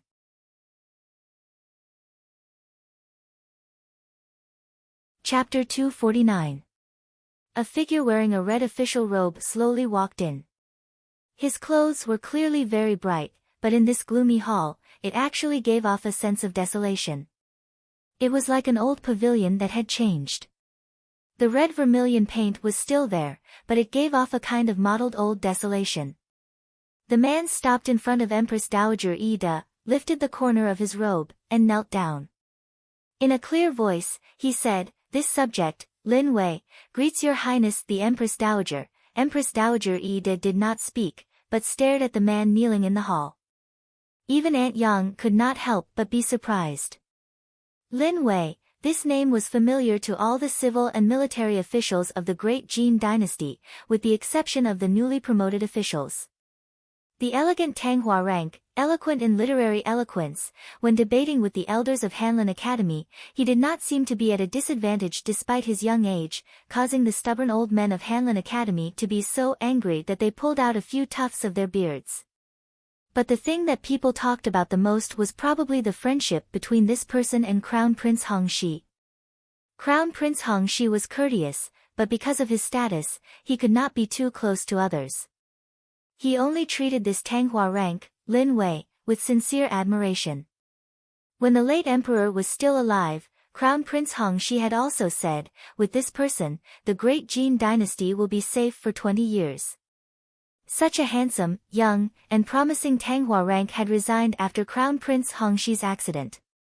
Although the reason was that it was not suitable for an official career, anyone with a discerning eye could see that it was because of Crown Prince Hongxi. Such a talented and affectionate young man, how could people not sigh with regret? It was rare for a Lin Wei to appear in the Great Jin dynasty in 100 years, but after Lin Wei resigned, there was no more news of him. The emperor had tried to inquire about Lin Wei, both openly and secretly, but in the end, he returned empty-handed. Everyone knew that this person was long gone. Otherwise, such a brilliant person would not be buried no matter where he went. How could he be unknown for so many years? Aunt Yang's mood changed as she looked at the man in front of her. Compared to his youthful appearance, Lin Wei had obviously gone through a lot of hardships, but it didn't make him look haggard and old. Instead, it added a unique charm to him. It was the calmness of someone who had experienced the world, with the heroic spirit of a mature man. Aunt Yang was a little absent-minded. When Lin Wei was ranked 3rd in high school, she was just a little girl. Any young girl would have a crush on this person. She didn't expect that after so many years, the person in front of her was no longer as sharp as before and had started to become more reserved. If Lin Wei was said to be a brilliant pearl in the past, then he was now like a warm and beautiful jade that had been tempered by time to become calm and deep. Empress Dowager Ida finally spoke, but she did not let Lin Wei get up. She only said, "It's been more than 20 years, and official Lin is still alive." Lin Wei smiled. "It has been many years since we last met. Empress Dowager's phoenix body is in good health." Lin Wei is relieved. Aunt Yang lowered her eyes and carefully continued to massage Empress Dowager Ida's shoulders. But she was a little absent-minded, and her strength was not as good as before. Empress Dowager Ida did not notice. She turned her gaze away and seemed to close her eyes slightly. Her voice was neither salty nor light as she said, "For so many years, Ai Jia has never heard of you. Where have you been?"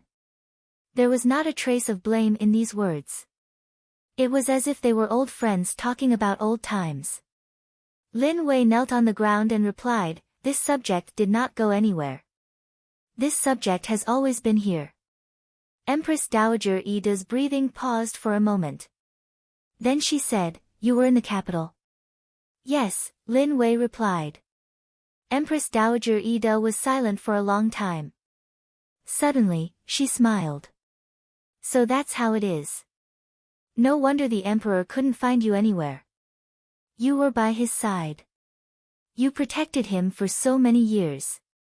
Lin Wei, you even deceived Ai Jia." "This subject only wants to take good care of little master," Lin Wei replied. "His Highness the Crown Prince entrusted little master to His Highness, and also entrusted him to this subject. This subject swears to follow His Highness to the death, and will only live for little master in this life." The hall was silent for a long time. After a long time, Empress Dowager Ida waved her hand tiredly. "Your words, Ai Jia has always believed them. Since he entrusted his son to you, it means that he trusts you. Ai Jia has nothing to say." She sighed. "It's just that, you have been wronged. This subject does not feel wronged." A smile floated on Lin Wei's face. This smile softened his originally solemn expression. Unexpectedly, in a trance, he had the dissolute and unbridled demeanor of beating a horse at Hong Xiu Lu. However, that expression flashed by and was replaced by a kind of gratification. This subject watched little master grow up, watched little master walk for the first time and lose his teeth. Now, I also watched little master marry a wife. This subject has completed His Highness's entrustment. This subject does not feel wronged." These words were spoken with sincerity. Even Gugu Yang was moved when she heard them. Empress Dowager Ida paused, then changed the topic. "Then why did you enter the palace today?" After more than 10 years, the third-rank ranker, who had concealed his identity and lived a steady life, had returned to the real world. This meant that his identity was about to be exposed. For Lin Wei, who had hidden for many years, this was undoubtedly a matter that did not make up for the loss. However, he still did it. What made him rather abandon his current stable life and enter the palace? It was certainly not because of glory and wealth. If he really wanted glory and wealth, Lin Wei would not have resigned many years ago. What was his purpose? In fact, both of them were well aware. "Your Highness the Empress Dowager, when this subject first became an official, it was because I wanted to assist the ruler of the world. Later, His Highness the Crown Prince passed away. Even if this subject had a body full of skills, there was no place for me to use them. Now that a wise ruler has reappeared, this subject still wants to assist the princess. Presumptuous." Without waiting for Lin Wei to finish speaking, Empress Dowager Ida rebuked him. "Are you saying that the emperor is not a wise ruler? Lin Wei, how dare you?" If these words had been said when the emperor was still alive, Lin Wei was afraid that even if he had 10 heads, it would not be enough to chop them off. The meaning of his words was that the wise ruler he recognized was Crown Prince Hong Shi. Therefore, it did not matter to Lin Wei that the person who later sat on the throne was not Crown Prince Hong Shi. He disdained to assist. Lin Wei heard Empress Dowager Ida's angry words, but did not beg for mercy. He still quietly knelt in the same place, but his back was straight, which made people see an unyielding stubbornness. Obviously, he did not think that there was anything wrong with what he said. The atmosphere in the main hall to catch the mole suddenly became extremely tense, and Aunt Yang could not help but hold her breath. After a long stalemate, Empress Dowager Ida sneered. "You really are as bold as before. If Lu Min, who had passed the imperial examinations at the same time as Lin Wei, was also an upright and outspoken stubborn person, but compared to Lin Tanhua, he was far worse. When the previous emperor was alive, he did not like Crown Prince Hong Shi, but he appreciated Lin Wei very much. Lin Wei had the courage to stroke a tiger's beard, and he also had the ability to calm a tiger's violent temper. He was a lawless person, and in court, many people did not dare to say things, but he did not hesitate to say them in front of the emperor. Even if sometimes he touched the previous emperor's reverse scale, in the end, it was all thunder and rain. In fact, Lin Wei was very smart. But for a person in a high position, the most taboo thing was for his subjects to understand his thoughts. If the subject was too smart, it was not a good thing. In the eyes of the emperor, a person like Lin Wei, who was straightforward and outspoken, was the least suspicious. If there was even a little bit of talent, then he was a rare virtuous person. Lin Wei was straightforward and outspoken, and it just so happened that he was 70 to 80% talented. The emperor was very satisfied, and naturally would not punish him lightly. Now, seeing Lin Wei unscrupulously criticize the emperor in front of Empress Dowager Yi, Empress Dowager Yi was somewhat stunned. It was as if her gaze passed through the man kneeling in front of her and returned to the throne room, as if nothing had happened at that time. She closed her eyes and said in a low voice, "Forget it. At that time, the previous emperor did not care about you, so why should I care?" She looked at Lin Wei, and her eyes suddenly became fierce. "What do you want to do?" This subject earnestly requests Empress Dowager to allow this subject to hold the previous emperor's imperial decree and enter official dash, Lin Wei said. When these words came out, Aunt Yang could not help but stop what she was doing and look at Lin Wei with a stunned expression. When the previous emperor was alive, he gave this subject a decree. As long as this subject is willing, this subject will be a subject of the imperial court for life. Lin Wei continued, "Later, this subject resigned and went into seclusion, but the imperial decree still exists. Now, this subject boldly asks the Empress Dowager for mercy.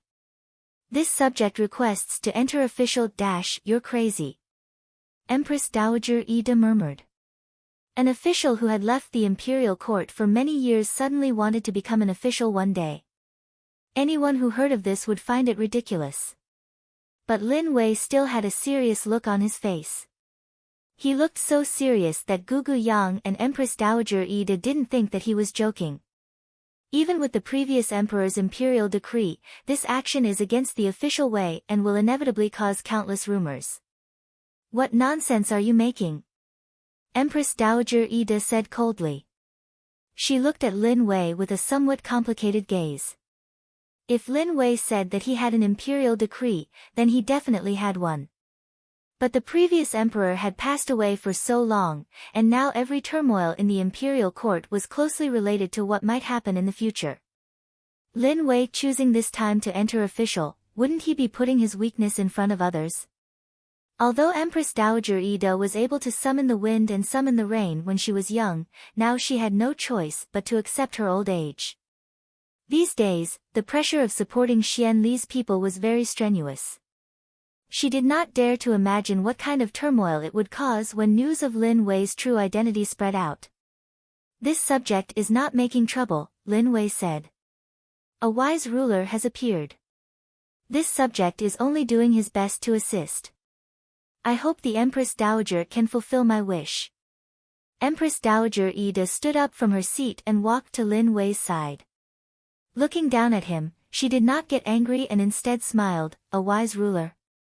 Aijia also wants to know who this world's wise ruler is." At the end of her words, her tone suddenly revealed a trace of anger. These days, she had coldly watched the ups and downs of the imperial court. Time and the past repeated, reminding her of the time when the previous emperor was still alive. When the 8 princes fought for the throne, wasn't it the same scene in front of her?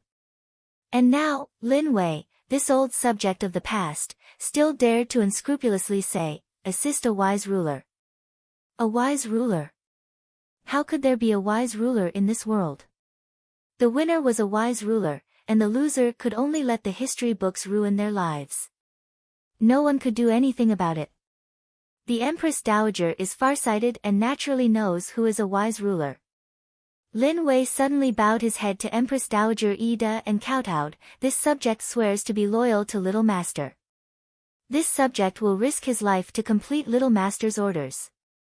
It doesn't matter to this subject who has the world's rivers and mountains, but it will belong to whoever Little Master wishes it to belong to. Gugu Yang's hand paused slightly. These words could be said to be extremely arrogant, as if he didn't care about anyone in the world. Gugu Yang thought. She didn't believe the rumors in the imperial court that Lin Tanhua was the most daring, but now she finally saw it for herself. Not only that, but after so many years, this person's temper had only increased. Where did he get his courage from? What was surprising was not only Lin Wei's courage, but also Empress Dowager Ida's attitude. Empress Dowager Ida heard this and was silent for a long time. She turned back to her seat without saying a word, the ruby armor on her hand unconsciously brushing across the carved clouds on her seat. Her small voice was exceptionally clear in the quiet hall. After an unknown amount of time, she sighed deeply and said, Heaven's will will finally appear today. She raised her hand and said in a clear voice, Enter the officialdom, Ijia approves. Thank you, Empress Dowager, for your approval. Lin Wei kowtowed to Empress Dowager Ida again. Official Lin, you have to think it through. Empress Dowager Ida glanced at him, no one knows what will happen in the future. Assisting the emperor is the path you have sought. If one day you become a stepping stone, you have to be willing. Don't blame Ijia for not reminding you of this. Lin Wei smiled slightly and said in a clear voice, this subject will remember Empress Dowager's lesson. On this day, someone in the palace was not at peace. In the 8th prince's residence, after Xian Li received the news, he discussed with his advisors for a long time with a solemn expression. That person must be a helper that the Empress Dowager has found. Your Highness, why don't you wait until the matter has not been decided and act early, catching them off guard? An advisor suggested. A strange man came to the palace, holding the token that Crown Prince Hongxi had given him to see Empress Dowager Ida. The person who came to report did not say who that person was. However, the fact that he had the token was enough to make people pay attention. That's not true. That person is probably an old friend of Crown Prince Hongxi. Since he has entered the palace, he must have made preparations. It would not be good to act rashly. Since your Highness has taken the initiative, there is no need to worry too much. It is better to wait and see. Know yourself and know your enemy, and you will never be defeated. Another advisor held the opposite view. Xian Li frowned. This kind of debate had lasted for an entire afternoon. His subordinates were divided into two factions. One faction thought that they should act according to the plan, regardless of who the other party was. The other faction thought that there was something fishy about this matter, and they should not fall into the enemy's trap. Both sides had their own arguments, and both were reasonable. Up until now, they had not come to a conclusion. Xian Li's heart was inexplicably agitated. He did not know where his agitation came from. These days, he had been concealing his movements, and in order to prevent being caught, he had not even gone to see the place where Jiang Yuan was locked up. The news that Yuan Chuan brought back was that Jiang Yuan had expressed that, up until now, there were no tricks up her sleeves, and their plan was feasible. However, the spy that Xian Li had sent out said that everything was normal for Jiang Yuan. She lived and ate as usual, and she seemed extremely at ease. Xian Li felt somewhat baffled. Yuan Chuan and he were allies, and now he needed him to ascend to the throne to borrow his strength. Before that, he would not play any tricks. Moreover, there was no need to lie to him about Jiang Yuan. His own spy had even less need to lie. Jiang Yuan was obviously apprehensive, so why was she so calm? Xiao Xiao's brocade guards were searching everywhere for Jiang Yuan's whereabouts. There was no doubt about this. However, Xian Pei, who was in the palace, did not take any action.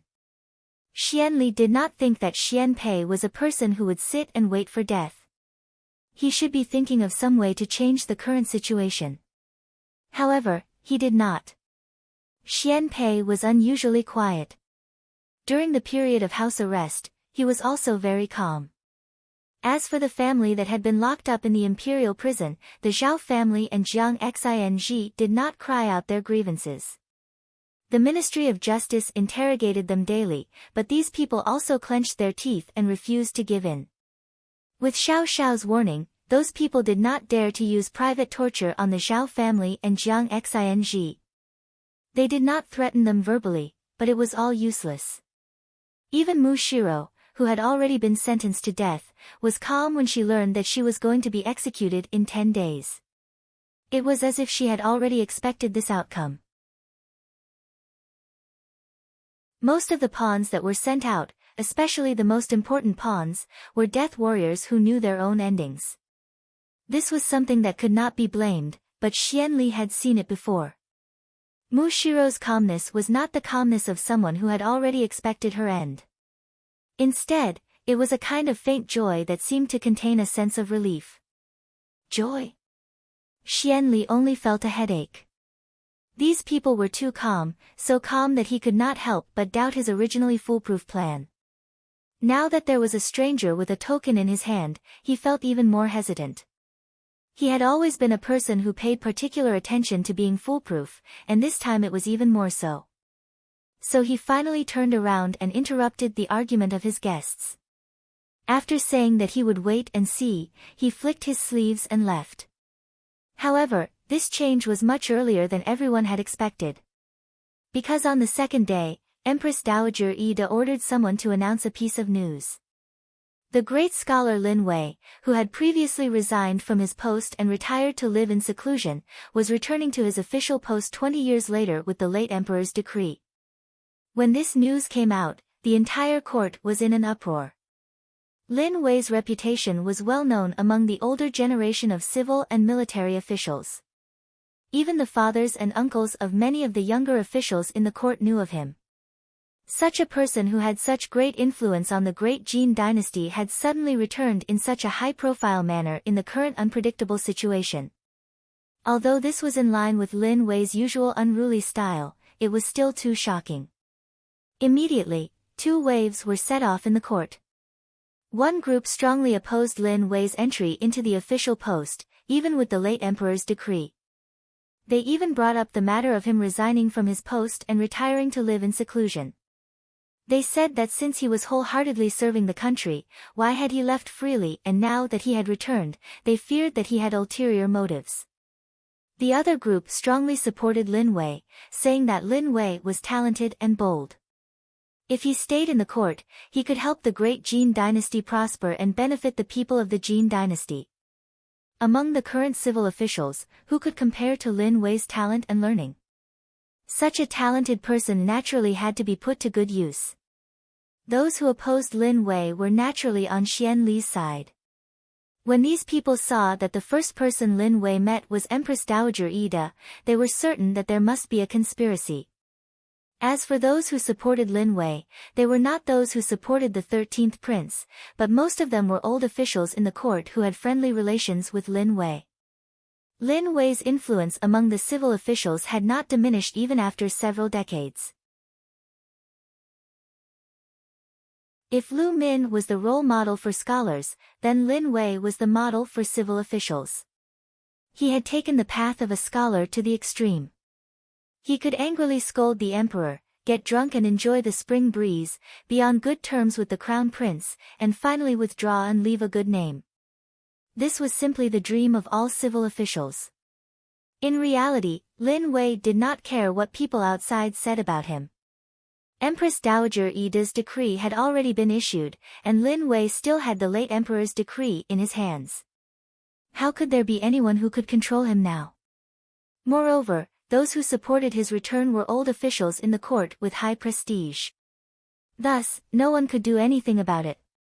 Thus, the third flower ranker, who had resigned from his post and retired to live in seclusion, came back with a bang under the watchful eyes of the public.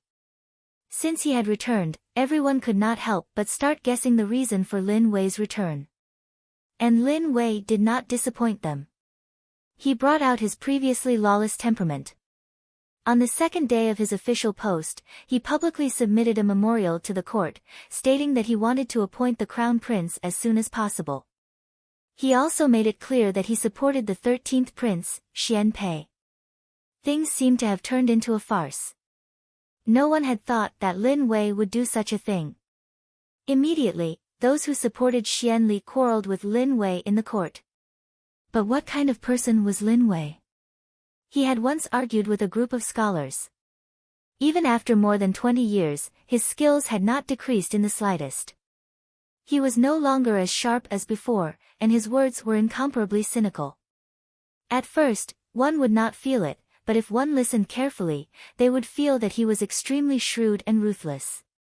Several officials who supported Xianli were so angry that their faces and necks were red, but they could not say a word. Not only that, Lin Wei also began to persuade other officials everywhere. He was a scholar, and the people he found were all civil officials in the court. Most of them were old and had considerable status in the court. Of course, there were also those who had a good relationship with him. The 13th prince already had a good relationship with Lin Wei, and Lin Wei was like a leader in the hearts of the civil officials. In addition, he had a glib tongue. In just a few days, most of the hesitant civil officials firmly stood on the 13th prince's side. In this world, civil officials did not seem to have any real power, but their role could not be underestimated. The students of civil officials were all over the world, and scholars had a lot of weight among the common people. If all the good words were directed to the 13th prince Xian Pei, even if Xianli later ascended to the throne, his reputation would not be good. Lin Wei's actions became more and more unbridled. Finally, even Xianli, who was used to enduring, could not bear it. If this goes on, the spittle of the civil officials will drown us, the advisor said anxiously. Your Highness, we cannot go on like this. We must act as soon as possible. The longer it drags on, I'm afraid that Lin Wei will be able to deceive almost all the common people of the Jin dynasty. Xian Li's gaze was heavy. He naturally knew this truth. It turned out that Lin Wei actually had this idea. Although he did not know how Xian Pei and Lin Wei got together, for Xian Li, Lin Wei's existence was like a fly, making people nauseous. He slowly turned the jade ring on his finger and coldly said, I can't bear it anymore. It's time to act. After Steward Lin returned to Jinying Wangfu, he took off his official robes. After so many years, he was used to wearing comfortable materials and the style of ordinary people. He was already very unused to this kind of formal and flowery clothing. He had just changed into the clothes he usually wore. Once he stepped out of the door, he felt that something was amiss. He raised his head and saw Jin San sitting on the eaves looking at him, calm and unruffled. Steward Lin was stunned. Then, he blew his beard and glared at him, saying, What are you looking at? Don't you know how to pay attention to your posture? In the past, blowing his beard and glaring at him would have been very comical. But when paired with Steward Lin's current handsome face, it seemed somewhat out of place. Jin San spat out the grass in his mouth and jumped down with a flip. He stood in front of Steward Lin and shook his head, saying, TSK, clothes make the man. Old Lin, you look quite good when you dress up like this. This old man is originally a distinguished and elegant handsome man. Hearing this, Steward Lin smiled proudly, you have good taste. Not only a handsome man, but also a great scholar. Jin San raised his eyebrows. These few days, your actions in the imperial court have spread like wildfire among the embroidered uniform guard. They say that you are a real person who does not reveal your true appearance, pretending to be a pig to eat a tiger, enduring hardships to gain courage, sinister, cunning, despicable and shameless. The first part of his speech was quite good, but Steward Lin felt that something was amiss when he heard the latter part. He hurriedly stopped Jin San, saying, Stop, what are you saying? Do you know how to use idioms? Are these words of praise? Jin San stuck out his tongue. Don't think that I'm not as talented as Steward Lin. Alright, I have something to tell you. As he said this, he took out a thick stack of items from his bosom. Steward Lin was startled at first. Then, he opened it and discovered that it was a thick stack of banknotes from the Bank of the Four Seas. It was at least a few 100,000 taels. He was stunned. What does this mean? Now that you're an official in the imperial court, you need to bribe everything. Furthermore, don't you need to trick people to deal with the 8th prince? Those people aren't fools. How would they be willing to listen to you without any benefits? Scholars are the most hypocritical. On the surface, they say that money is just a worldly possession, but in reality, the more money they have, the better. The embroidered uniform guard reckons that you don't have much money left after bribing people. You can't go so far as to sell your own assets, so we gathered some money to bribe that so-called scholar friend of yours. This is all we have, we can't gather any more. Hearing this, Steward Lin paused for a moment before looking at Jin San. Jin San met his gaze calmly without the slightest bit of hesitation. Who was Steward Lin? He had taken care of Xiao Xiao since he was young, so the embroidered uniform guard was very familiar with him. This person usually looked unreliable, but who knew that he had such a background? Just from the fact that he was willing to conceal his identity and live by Xiao Xiao's side for so many years, it could be seen that he was a determined person. Steward Lin didn't like to use the residence's money and always used his own account. He wasn't a bank, so how could he have so much money? Although the embroidered uniform guard had never personally experienced the affairs of the imperial court, they had seen it happen. They knew that it wasn't easy for Steward Lin, so they gathered some money and sent it over. How can I take money from a child? Steward Lin said angrily, moreover, there's money from a woman, wouldn't I be short of breath? Oh, when you were a steward, you even flattered the princess, Jin San said indifferently, I wonder who that is? Oh, right, that's Steward Lin. There's no Steward Lin in the residence now, there's only Lin Tanhua. The original one has probably been forgotten. Sigh. It's fine if you don't want it, but it's a pity that our young madam wholeheartedly wants to help the imperial residence, but there's someone who can't put down his pride and wants to make things difficult for us because of his ridiculous pride. Sigh, there's no other way. Finishing, he took the money from Steward Lin's hand and turned to leave. Stop right there. Steward Lin scolded and walked in front of Jin San in a few steps. He snatched the money from him. Wouldn't it be very unreasonable for me to reject the filial piety of the younger generation, so I reluctantly accept it. Jin San's last sentence touched him. Indeed, pride was not important, the most important thing now was to help the 13th prince ascend the throne. This money was something that was indispensable. No matter how much money Jinying Prince's residence had, if they were to really fight a war in the future, where would they find the money to pay for the troops? Steward Lin had been strapped for cash for the past few days. There was a price to pay for everything. No matter how eloquent he was, he couldn't just paint a pie in the sky without offering something tangible. Jin San smiled sweetly and flipped his hair flirtatiously. Actually, I didn't take this money for nothing. In fact, I have something to ask of Steward Lin. What is it? Steward Lin asked curiously. Jin San usually didn't have anything to ask of him. It's like this, I have taken a fancy to the young master of the military headquarters. I intend to write a love poem and secretly stuff it beside his bed at night. It's just that I don't really know how to write this kind of love poem. Since Steward Lin was the third ranker, his literary talent must be very good. Help me write it. Get lost. Steward Lin walked away with a black face. Along the way, he could still be heard muttering to himself, what a bad girl, why did you write a love poem? Stuff it under the bed, what a scandal. After Steward Lin left, Jin San shrugged his shoulders. Jin Si jumped down from the eaves and walked to Jin San's side. Looking at Steward Lin's disappearing figure, he sighed and said, "It must have been hard on him." No matter how handsome he was, he couldn't hide the exhaustion in his expression. Steward Lin's frantic lobbying these few days was indeed to build support for the 13th prince, but more importantly, it was to pressure Xianli. Just like in war, one's morale must be boosted at one go, weakened at the second, and exhausted at the third. To make someone like Xianli, who was used to enduring patiently, anxious, one needed to be extremely capable. Steward Lin's incessant lobbying and persuasion of the civil officials would eventually make Xianli feel uneasy.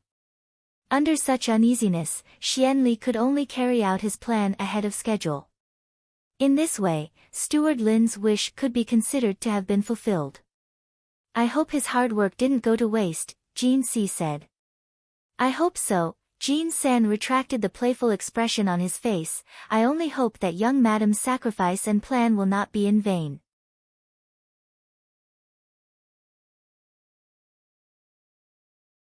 Chapter 250. 3 days later, more than half of the court officials suddenly signed a petition for Xianli to ascend to the throne immediately. This time, the commotion was very big.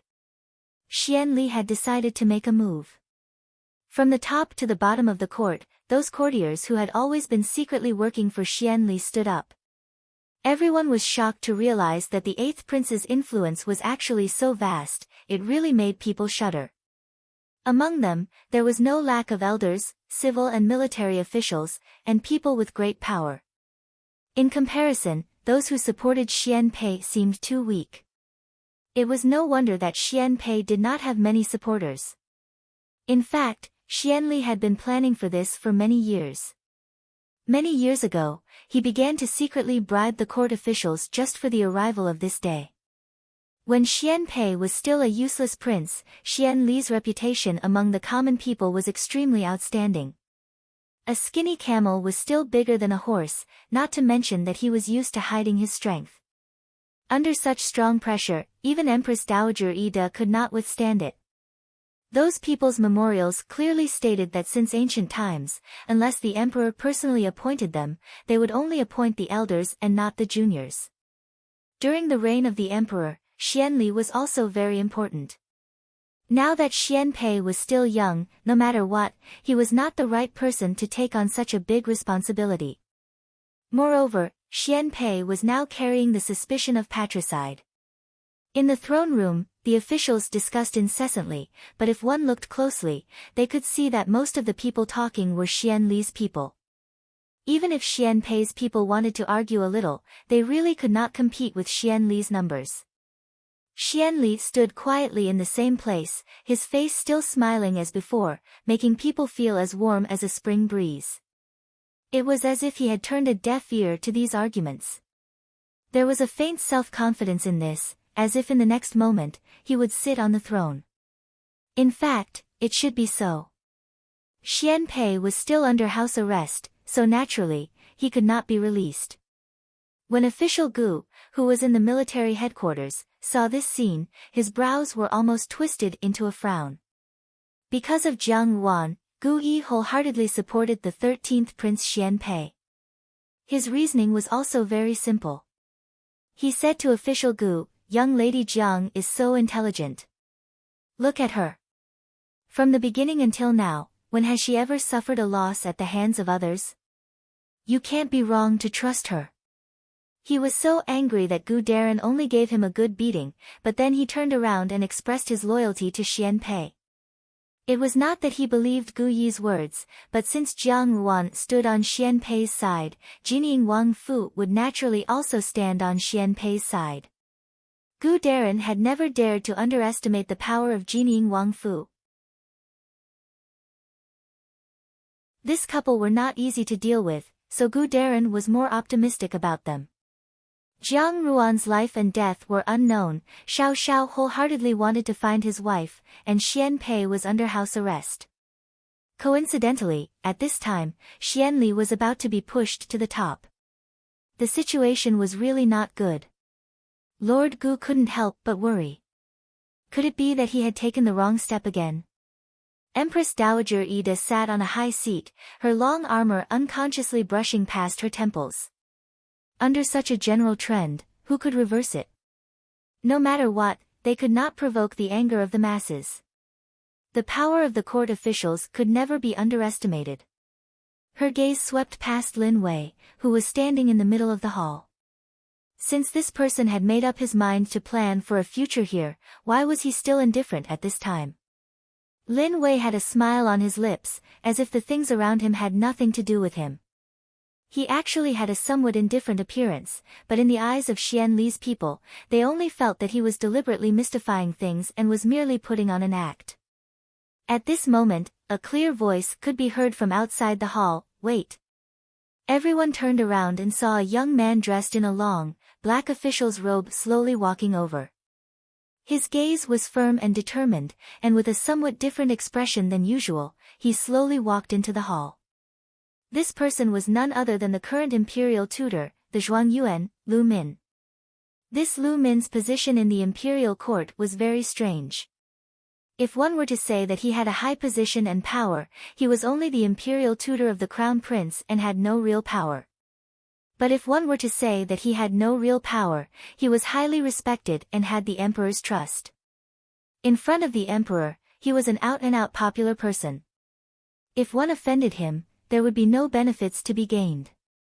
At this moment, seeing him suddenly speak, everyone was a little puzzled. They knew that Lu Min was later given to the 13th Prince Xian Pei by the emperor, and most likely had some teacher-student relationship with Xian Pei. But how could a scholar like the imperial tutor be able to reverse the current situation? Not to mention a lunatic's ravings, even a dream was somewhat laughable. Everyone's eyes were full of ridicule, but Xian Li's expression gradually became serious.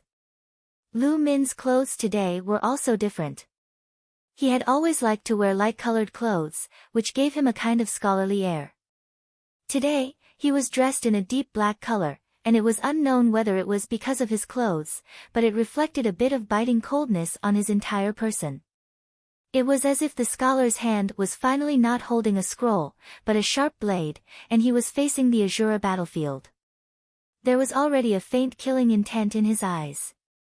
What did he want to do? Xian Li keenly felt a trace of difference, and he suddenly turned his head to look at Lin Wei. Sure enough, the smile on Lin Wei's lips deepened, almost as if he was grinning from ear to ear. That kind of joy that came from the heart was definitely not faked. How could this be? Xian Li felt that he had fallen into a trap, but he couldn't figure out what was going on. At this time, he only wanted to quickly stop Lu Min. But before he could move, he watched helplessly as Lu Min took out a bright yellow scroll from his bosom and opened it. He stood in the throne room, in front of the civil and military officials, and clearly said in a loud and clear voice, "By the will of heaven, the emperor has decreed." As soon as these words came out, everyone was shocked, and they hurriedly knelt down and shouted, "Long live the emperor." Empress Dowager Ida was also slightly startled, and then immediately sat up straight. She suddenly realized something, looked at the smiling Lin Wei, and then looked at Lu Min, who was standing ramrod straight, and her heart suddenly became clear. So that was how it was. So the real backup plan was here. Lu Min read loudly, "The imperial prince's 13th son, Jiu Chen, has a noble and profound character. I bow down to him, and he will definitely succeed me as the emperor." Thus, the emperor, Jiu Chen, was Xian Pei's name. It was a short sentence, and it didn't take much time, but Lu Min deliberately said it very slowly. His voice had always carried a kind of gentleness that was unique to scholars, but today it was as sharp as an unsheathed knife. His words carried an overbearing aura that almost made it hard for people to breathe. Silence, the throne room was deathly silent. It was as if even the sound of a needle dropping to the ground could be heard. Lu Min maintained this posture, his back ramrod straight, as if he could carry all the weight on his back. An official took the lead to call out, "Why did an imperial edict suddenly appear?" Grand Tutor Lu, counterfeiting an imperial edict is a crime punishable by death. This person was a military official from Xian Li's faction, and he had always looked down on scholars. Now that Lu Min had done this, it was beyond everyone's expectations, completely overturning their original plans. Immediately, there was a person who stood out and questioned. Darren's words are incorrect. Cabinet Elder Wang also opened his mouth to speak. He had never taken sides in the court, but ever since Lin Wei had returned, he had been pulled into Xian Pei's camp by Lin Wei. At this moment, seeing that this person spoke in a strange tone and did not conceal his hostility towards Lu Min, he also said mockingly, "Everyone in the court knows what kind of person Grand Tutor Lu is. How can you say that he counterfeited an imperial edict? This is really using the heart of a villain to measure the heart of a gentleman." Lu Min was recognized by everyone in the court as a straightforward person, and he never did anything wrong. In his world, black and white were clearly separated, right was right, wrong was wrong, and he was an extremely principled person. Even those who opposed Lu Min had to admit this. Saying that Lu Min had counterfeited an imperial edict was something that no one would be convinced of. So these words made that person speechless. Words alone are no proof. Let someone come and personally examine it. Lin Wei said, looking at Lu Min. Lu Min understood and strode in front of Empress Dowager Ida, bowed down, and held the imperial edict in front of Empress Dowager Ida with both hands, saying, "Empress Dowager, please have a look." Empress Dowager Ida reached out to take the imperial edict, glanced at it, and then smiled slightly, saying only 4 words, "Absolutely true." There was an uproar in the court, and the gazes of all the officials involuntarily fell on Xian Li. At this moment, Xian Li's expression was already very unsightly. Although he was trying his best to stabilize his emotions and pretend to be as calm as before, today's matter had come so suddenly. According to the plan, at this moment, he should have smoothly accepted the throne with the support of the court officials. But now, suddenly, an imperial edict had appeared, and this imperial edict did not have his name on it. The muscles on his cheeks were trembling slightly, and the hands in his sleeves were clenched into fists. He was convincing himself that Lu Min's imperial edict could not be real. The real imperial edict was with Qi Man, and they had already obtained the real imperial edict. How could the emperor have 2 imperial edicts?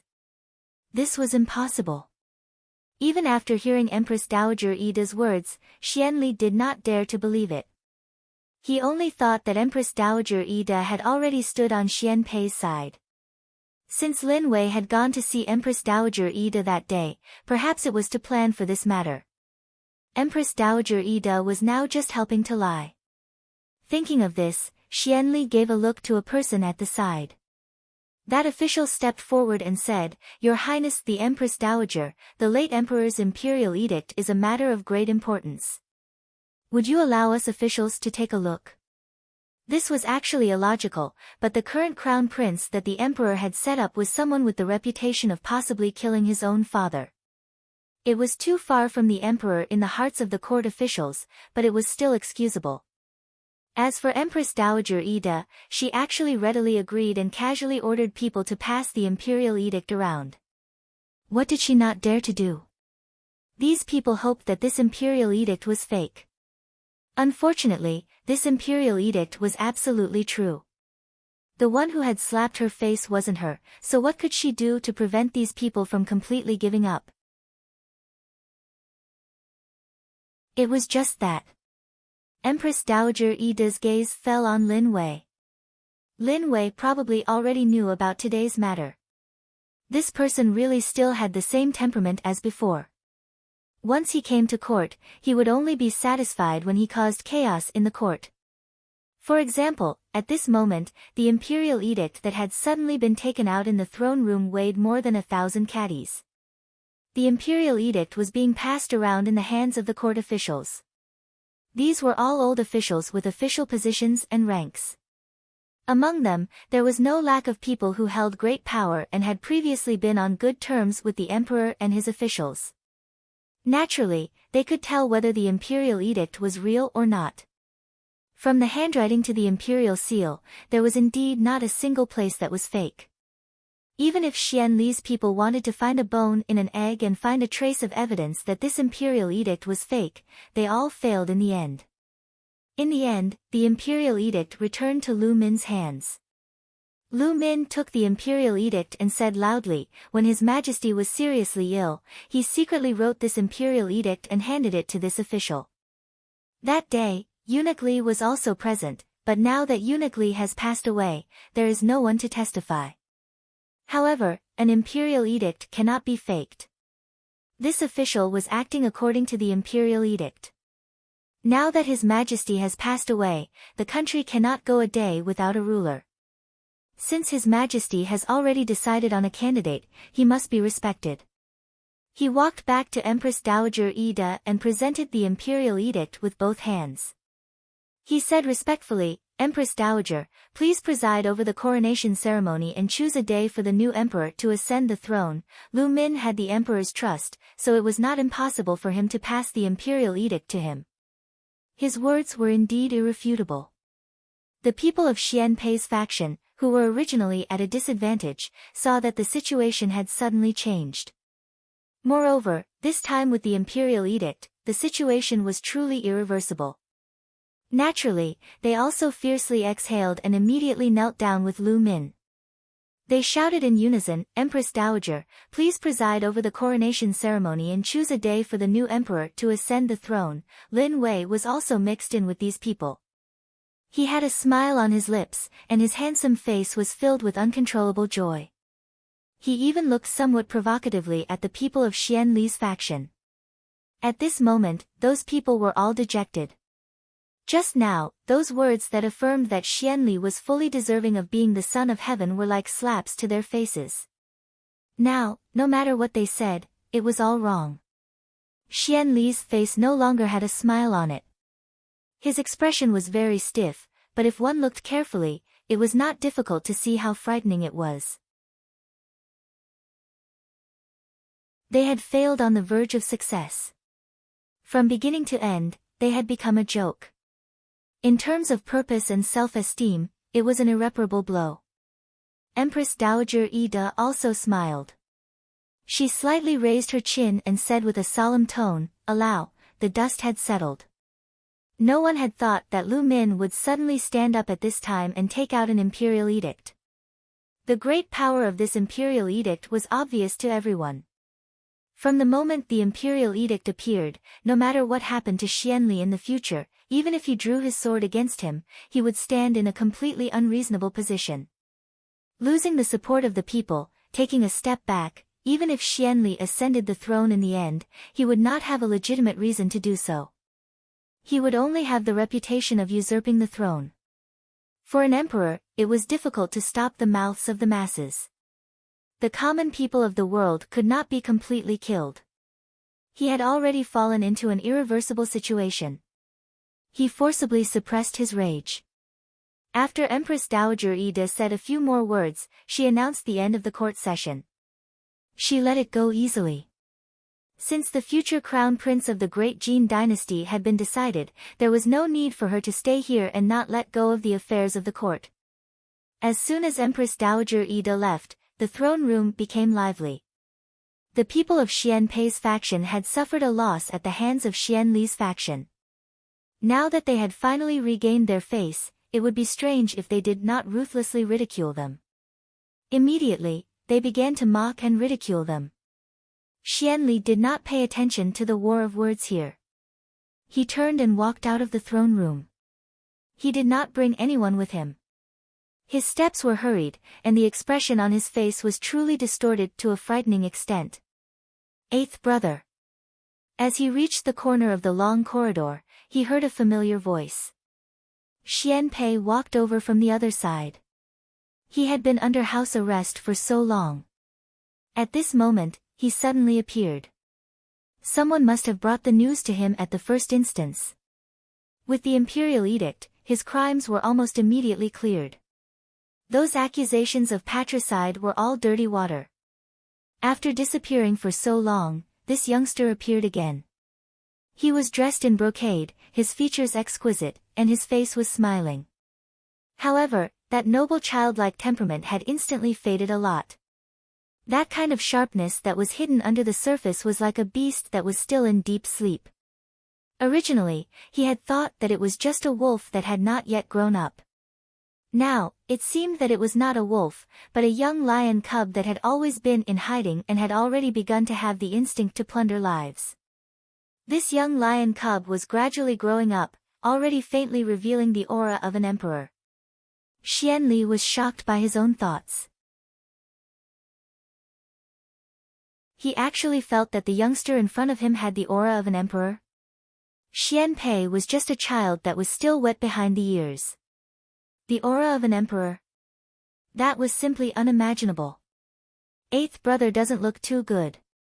Xian Pei smiled and said, I have already heard about what happened in the throne room just now. Why didn't eighth brother congratulate me? Congratulations, Xianli said stiffly. There were also a few courtiers watching from afar. Right now, many of them were waiting to see him make a fool of himself. Was he going to lose face in front of a child? Xianli could not possibly do such a thing. Therefore, even if his teeth were about to break, he still had to be courteous on the surface.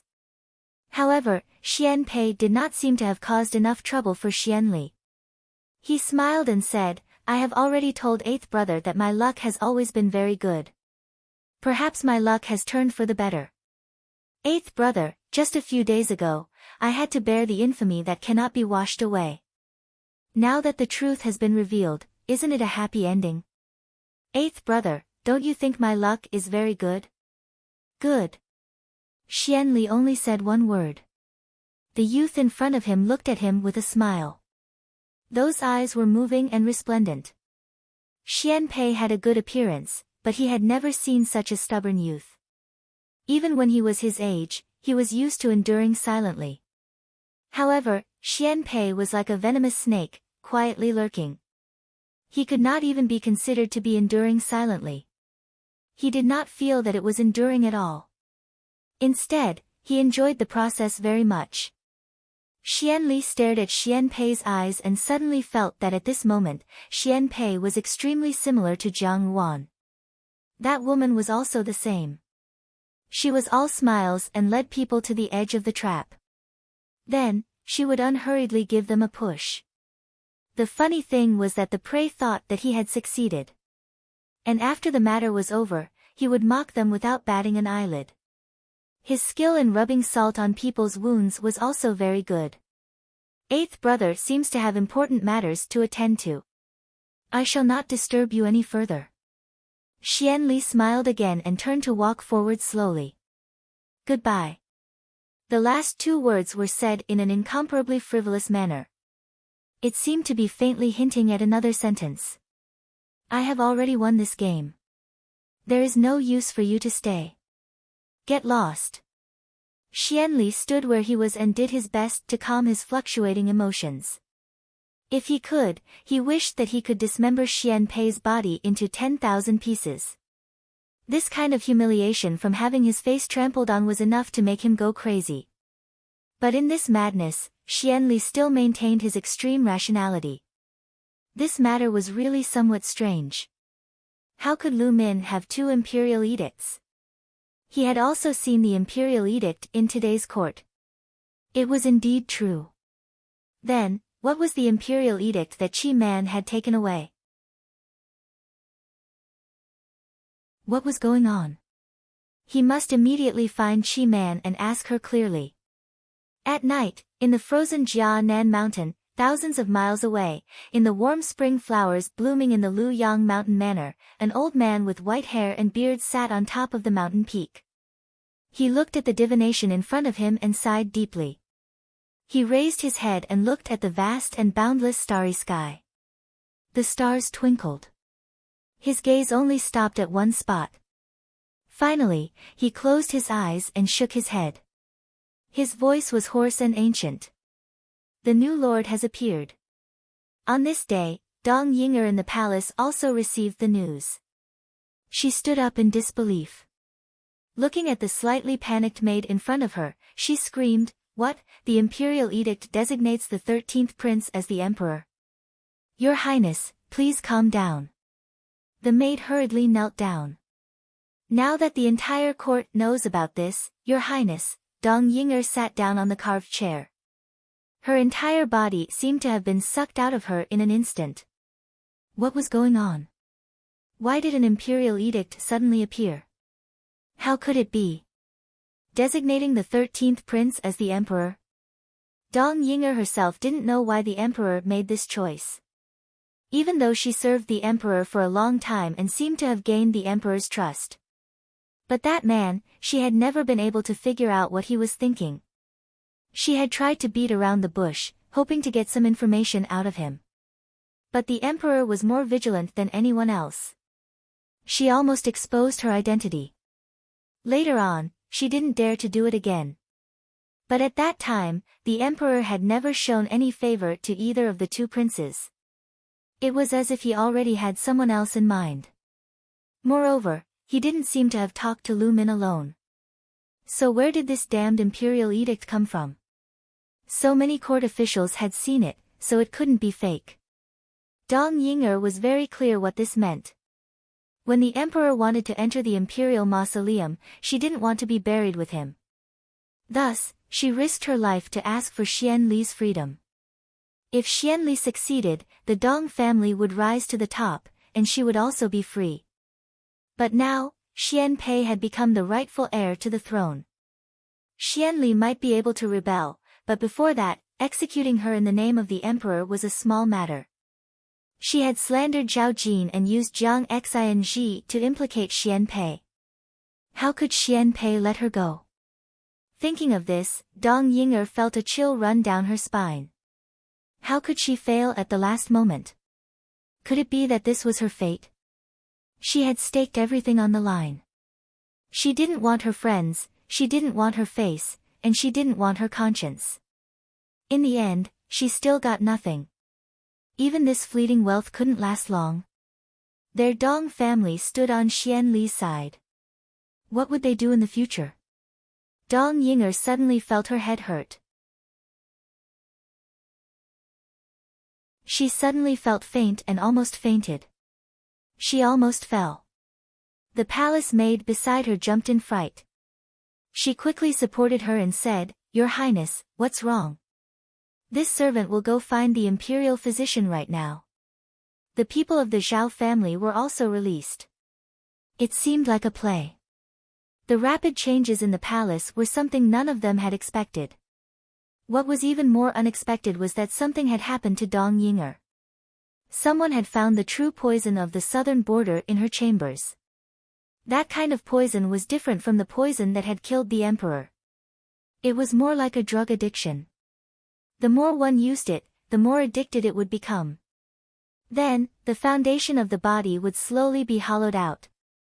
This was what Dong Ying'er had done. In those days, the emperor liked the food she made. She had poisoned all of it, which was why he fell ill in one day. But this poison wasn't given to people for free. If it was left on the body for a long time, the person who came into contact with it would also be poisoned. It was just that they didn't know it. Dong Ying'er had poisoned the emperor over the years, and even her own body was harmed. Yesterday, she fainted in her bedroom. Someone called the imperial physician to check on her. They were surprised to find that her symptoms were very similar to the emperor's. They invited Xia Qing to treat her. Only then did they discover the secret. It turned out that the most innocent Dong Xiu-yi was the main culprit. Then Chen Zhang's wine became dirty water that was poured on Zhao Jin. This time, Dong Ying'er had incurred public anger. Empress Dowager Ida's methods were never joking. But on the night she was locked up in prison, she took poison and committed suicide. She said it was suicide, but according to the jailer, Dong Ying'er didn't seem to have committed suicide. How could someone commit suicide by taking poison that was so painful? Arsenic could solve the problem, but she had to use the poison of the southern border. Xia Qing had already seen that the person who used that kind of poison would suffer great pain before death. It was to drink the insect eggs along with the medicine into the stomach, and be bitten to death by the insect eggs in the body. Dong Ying'er's death was also very miserable, and it was almost impossible to see the original shape of her body. When Zhao Jin heard the news, he was stunned for half an incense stick of time. He didn't say anything and didn't eat. He ran into the room alone and didn't even discover Jiang Xing's arrival. Jiang Xing touched his head, quickly go and eat. She did not commit suicide by taking poison. Zhao Jin said sullenly, she was most afraid of pain and originally loved to look beautiful. Even if she died, she would not use such a despicable method. She must die in style. Such a way of dying is really too much of a waste. Zhao Jin originally should hate Dong Ying'er, but after knowing her miserable end, there was an indescribable feeling in her heart. Naturally, it was not pity or sympathy. She was not selfless to that extent. It was just that her heart was heavy and full of depression. Denying Dong Ying'er was the same as denying her carefree youth. Not everyone could be like a stranger to someone they were close to, and there were still some ups and downs in her heart. It was Xianli who did it. Jiang Xing patted her shoulder. After using this kind of poison, I'm afraid he is now mad with anger and used a pawn to vent his anger. Dong Ying'er was one of Xianli's people. When the matter was exposed, Xianli naturally wanted to silence her. But he actually used this kind of torturous poison. This was not in line with Xianli's usual style. It could only mean that he was furious because of Lu Min's imperial edict. He had nowhere to vent his anger, so after Dong Ying'er's death, he used her as a tool to vent his anger. He is not human. Zhao Jin said hatefully, he is a beast with a human face. Seeing the cruel methods of Wenya's people, to be able to do such a thing to a weak woman, especially a former ally, Zhao Jin felt extremely disgusted when she thought of Xianli, the winner is king and the loser is in the wrong. This has been the principle since ancient times. Jiang Xing said, besides, she asked a tiger for its skin. When she made this decision, she must have the courage to bear the consequences. He looked at Zhao Jin and said somewhat helplessly, you don't have to worry too much about this. Although I know that you are sad, you must know that she is not a good person. You are not a bodhisattva when someone is heartless to you. You only have yourself to blame, or perhaps the heavens have opened their eyes. Jiang Xing did not have a shred of goodwill towards Dong Ying'er. How good could a person who could drag Zhao Jin's entire family down with her? He was a soldier and had seen many cruel deaths on the battlefield. He only felt that Dong Ying'er reaped what she sowed. If she had left some leeway when she framed others or poisoned the emperor, she would not have fallen to this state. Zhao Jin sighed and did not refute his words. Jiang Xing pulled her up and said, eat something. I am afraid that the capital will not be peaceful for a while. Your food will strengthen its defenses. I am afraid that Xianli will make a move. Since the Zhao family has already offended him, you will naturally be listed as his #1 enemy. Jiang Wan was still unaware of everything that had happened in the throne room. She felt more and more tired day by day. She even unconsciously ate more and more food. Even if she had the heart to endure, she could not hide it in the end. Looking at her protruding belly, Jiang Wan could not help but smile bitterly. If this continued, the next time she saw Xianli, she was afraid that she would not be able to hide it no matter what. Just as she was thinking, the mute maid walked in, her hands holding a few pieces of clothing. Jiang Wan was slightly startled, and the mute maid smiled. She gestured at Jiang Wan a few times, and Jiang Wan understood that these were new clothes that had been made for her. However, after being here for so long, no tailor had come to measure her body. Of course, the people here would not allow her to come into contact with outsiders. No one was allowed to do so, lest she play tricks. Jiang Wan looked at the clothes brought by the mute maid, ready-made clothes. The mute maid nodded. Jiang Wan took the clothes and said, you can leave first. The mute maid left first. Jiang Wan opened the clothes. Not a single one was red. They were all light colors. Most likely, they were afraid that she would be discovered. These light-colored clothes did not attract attention. In the future, if she wanted to move, it would be much easier.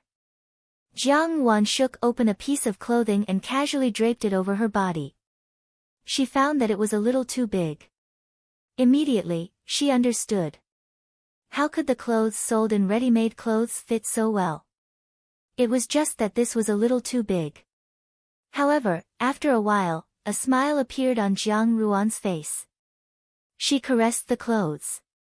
Such a large dress was admittedly not good in the past, but now it could not be any better. Perhaps she could cover her belly and not let it be so conspicuous. It was simply very good.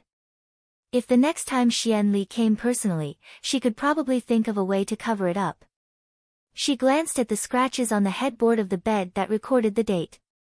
She did not know what was going on right now. Did Xian Li make a move?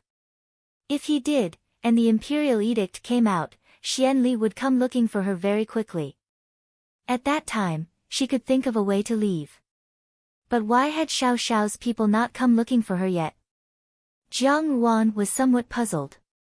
If it was in the past, she would absolutely not be afraid of dragging things out with these people. But now, there was a small child in her belly. If she dragged things out, it would be more dangerous for the child. She did not want to risk the child, so her expression gradually became solemn.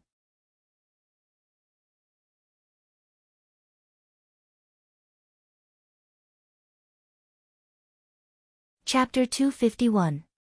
The alliance between Nanjiang country and Xian Li must be broken. If she could use Xian Li to punish Dan Zhen, that would be the best.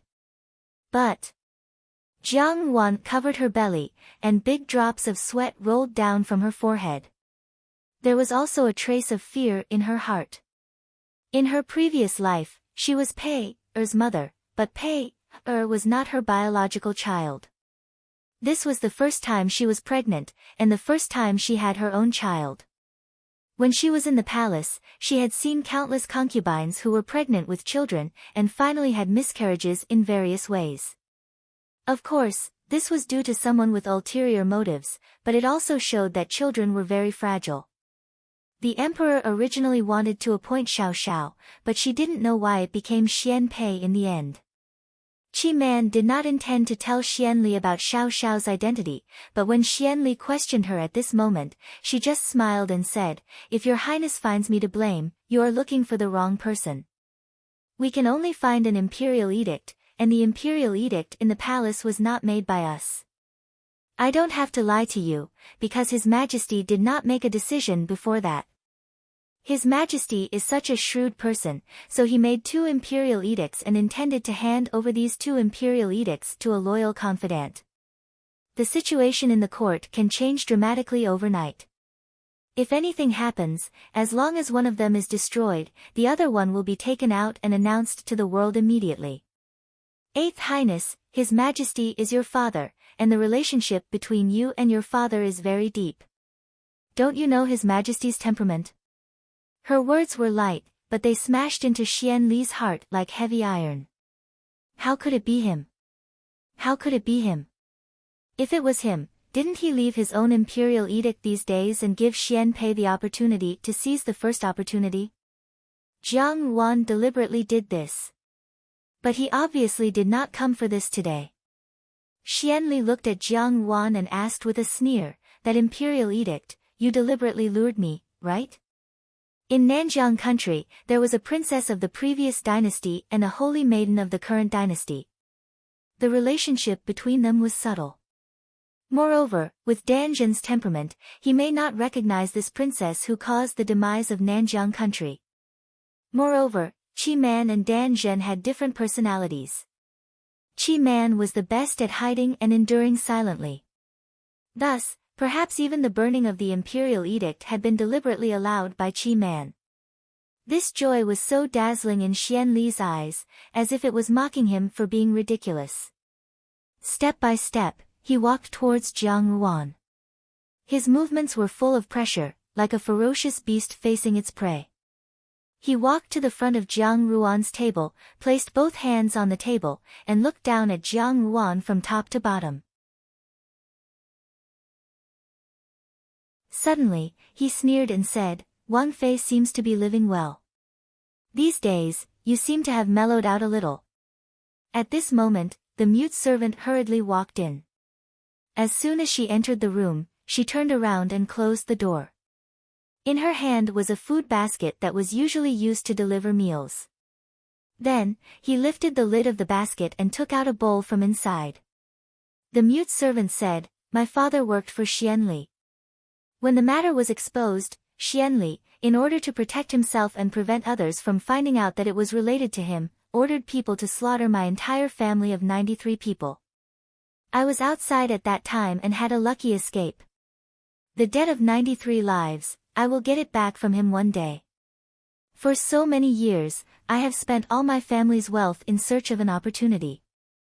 I mixed in with the people of Xianli Fu and pretended to be mute. When I heard that the housekeeper was recruiting people to serve an important person, he chose me. Being mute makes things easier.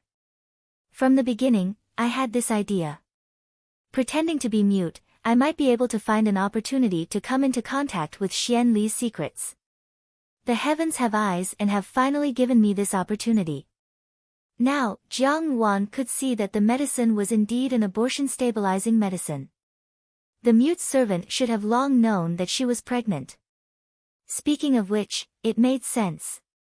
No matter how much she tried to hide it, the people she interacted with day and night would find out that she was unusual. Those who hid in the courtyard to monitor her could be ignored.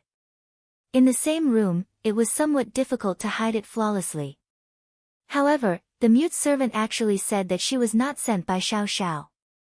If she was not Xiao Xiao's person, why would she help her so much? However, she did not expect that Xiao Xiao would subdue the embroidered uniform guards.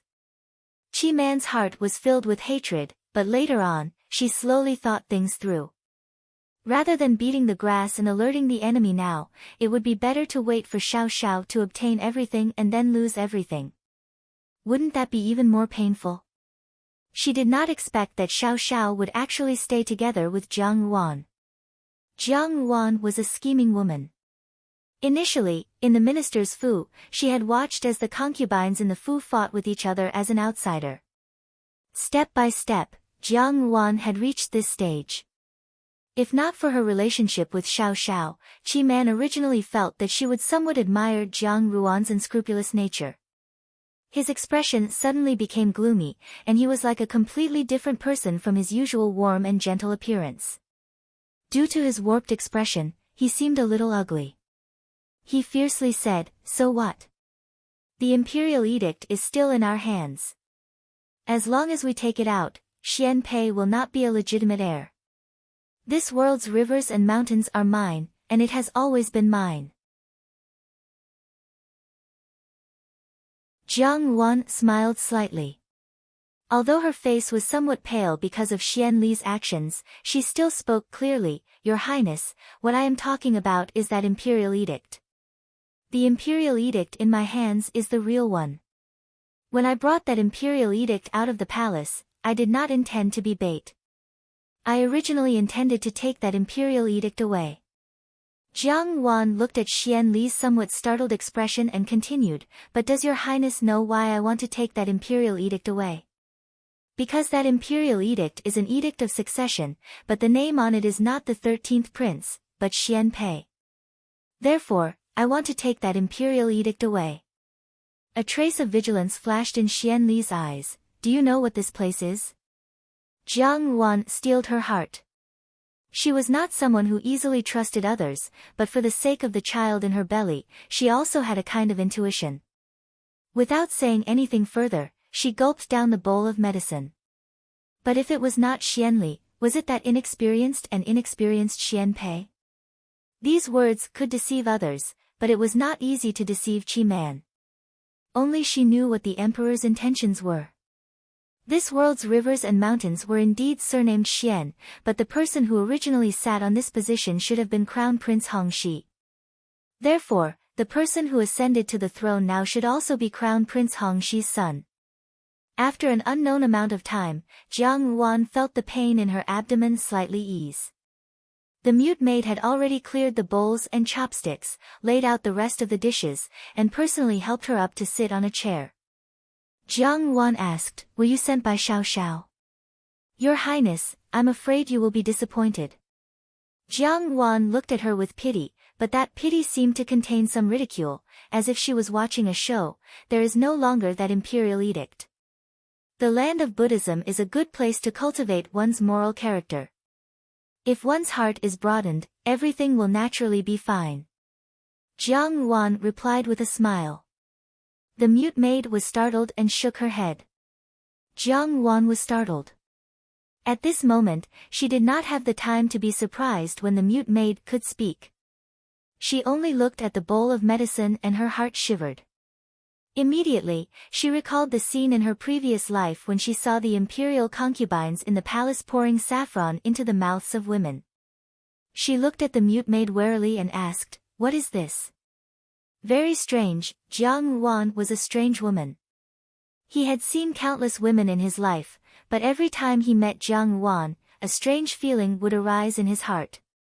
Xian Li could probably feel a little of that feeling. It was a desire to possess. The expression on Xian Li's face fluctuated uncertainly. Suddenly, he lifted the curtain and strode out. After Xian Li left, Qi Man's expression gradually sank. She suddenly put on her outer robe and turned to walk out. Xian Li had actually come. Jiang Ruan was slightly stunned, but immediately understood. It seemed that the matter had already happened, and Xian Li had also come to denounce her. These days, she had been imprisoned in this strange place and had no way of knowing anything about the situation outside. At this moment, when she suddenly saw Xian Li and looked at his current expression, it was most likely successful. The corners of Jiang Ruan's mouth unconsciously curled up, and a trace of joy flashed in her eyes. Everyone said that Crown Prince Hong Shi's son had died in that war, but Qi Man knew that he had not died. He hated Crown Prince Hong Shi, he also hated Xiang Xiaoyuan, he hated the current emperor, and the one he hated the most was Crown Prince Hong Shi's son. That slut and Crown Prince Hong Shi had actually given birth to a vile spawn. She wanted Xiang Xiaoyuan's flesh and blood to die a horrible death. He had seen countless beauties. Even the holy maiden of the southern border, Dan Zhen, was a beauty that could cause the downfall of cities and countries. But in Xian Li's eyes, she was nothing more than a good-looking fool. But Jiang Ruan was different. This woman was cunning, scheming, independent, ruthless, and she was also born with such a beautiful face.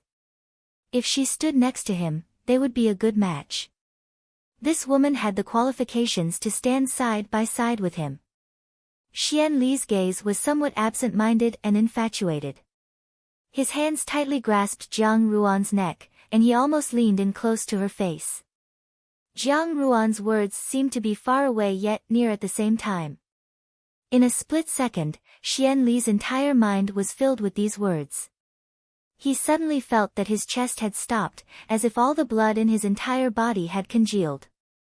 It was clearly a warm spring day with flowers blooming, but it was as cold as the 9 coldest days. He knew that Jiang Ruan would not lie about this kind of thing. Jiang Ruan's smile was sincere and joyful. That imperial edict really did not exist. Yuan Chuan, when did you become so long-winded? Dan Zhen frowned and looked at him. Yes. Dan Zhen admitted without thinking. Now that such a big thing had happened, Qi Man naturally wanted to first find that imperial edict and send it to Xian Li. Who knew that after searching left and right, she could not find the imperial edict? Naturally, anxiety arose in his heart. Yuan Chuan almost immediately thought of Dan Zhen. Dan Zhen did not come into contact with outsiders all year round and had always been obeyed. Even in this place, she was not the kind of person to listen to other people's orders. Before Qi Man came to denounce him, Yuan Chuan hurriedly came to find Dan Zhen to clarify things. What? Xian Li frowned. Yuan Chuan thought about it, but in the end, he did not say anything to Dan Zhen. He was afraid that even if he told Dan Zhen about this matter now, Dan Zhen would not realize how serious the matter was. Now that another imperial edict had appeared, the contents of the previous imperial edict in Jiang Ruan's hands would be unknown. Xian Li would definitely want to get to the bottom of it, but in the end, if he knew that it had been burned by Dan Zhen, his ally Xian Li could not be trusted. Now that his great plan had been ruined, who knew how he would treat Dan Zhen? Now, she could only go to find Qi Man first and explain the matter to Qi Man. At least, Qi Man and Dan Zhen were royal relatives of Nanjiang country. In front of Xian Li, they were all in the same boat. There was no reason to be partial to others. Jiang Wan glanced at the mute maid. The anxiety on this maid's face did not seem to be faked. These days, she had not shown anything special and had not been able to speak. Jiang Wan thought that this was a mute maid that Xian Li had found to serve people. Usually, she deliberately hid it from the mute maid, but now that she thought about it carefully, it seemed that the mute maid had never done anything to hurt her. Even many times, she had unintentionally helped her. Jiang Wan was silent for a moment and said, "Okay, deal. It is not difficult to guess." Jiang Wan also smiled, "But even if I can guess it, I can't get out. Isn't your highness clearer than me on this point?" Qi Man looked at the young man in front of her. This young prince of the great Jin dynasty had a long reputation. Even when he was young, he had enjoyed a good reputation among the people. Regardless of talent or temperament, he was excellent. At least on the surface, he seemed to be impeccable. It seemed that in the eyes of the emperor, his position was also extremely high, but in the end, the emperor's imperial edict did not write his name. This was enough to make the people in the world somewhat surprised. Yuan Chuan knows his mistake. The man in gray quickly admitted his mistake, but then he thought of something and immediately said hurriedly, "Please forgive Yuan Chuan for offending me. It is really urgent. May I ask, Holy Maiden, is the imperial edict that was taken from Jiang Ruan with you?" Then the mute maid ran to Jiang Ruan's side and helped her up. She brought the bowl in her hand to Jiang Ruan and whispered, "Quickly drink." Now, her stomach felt like it was being twisted. She clutched her stomach with one hand and almost fainted from the pain. She gritted her teeth and hesitated to call for help. If she called for help, she would not be able to hide the fact that she had a child in her stomach. If she did not call for help and had a miscarriage, she would never forgive herself for the rest of her life. "I burned it." Without waiting for Yuan Chuan to finish speaking, Dan Zhen interrupted him. Yuan Chuan was startled, and his face under the mask stiffened for a moment. He, who had always talked and laughed calmly, paused for a while before saying, "Holy Maiden, is what you said true?" Xian Li was bewildered. He knew that Jiang Ruan always liked to lie to people, but the emperor really had such a temperament.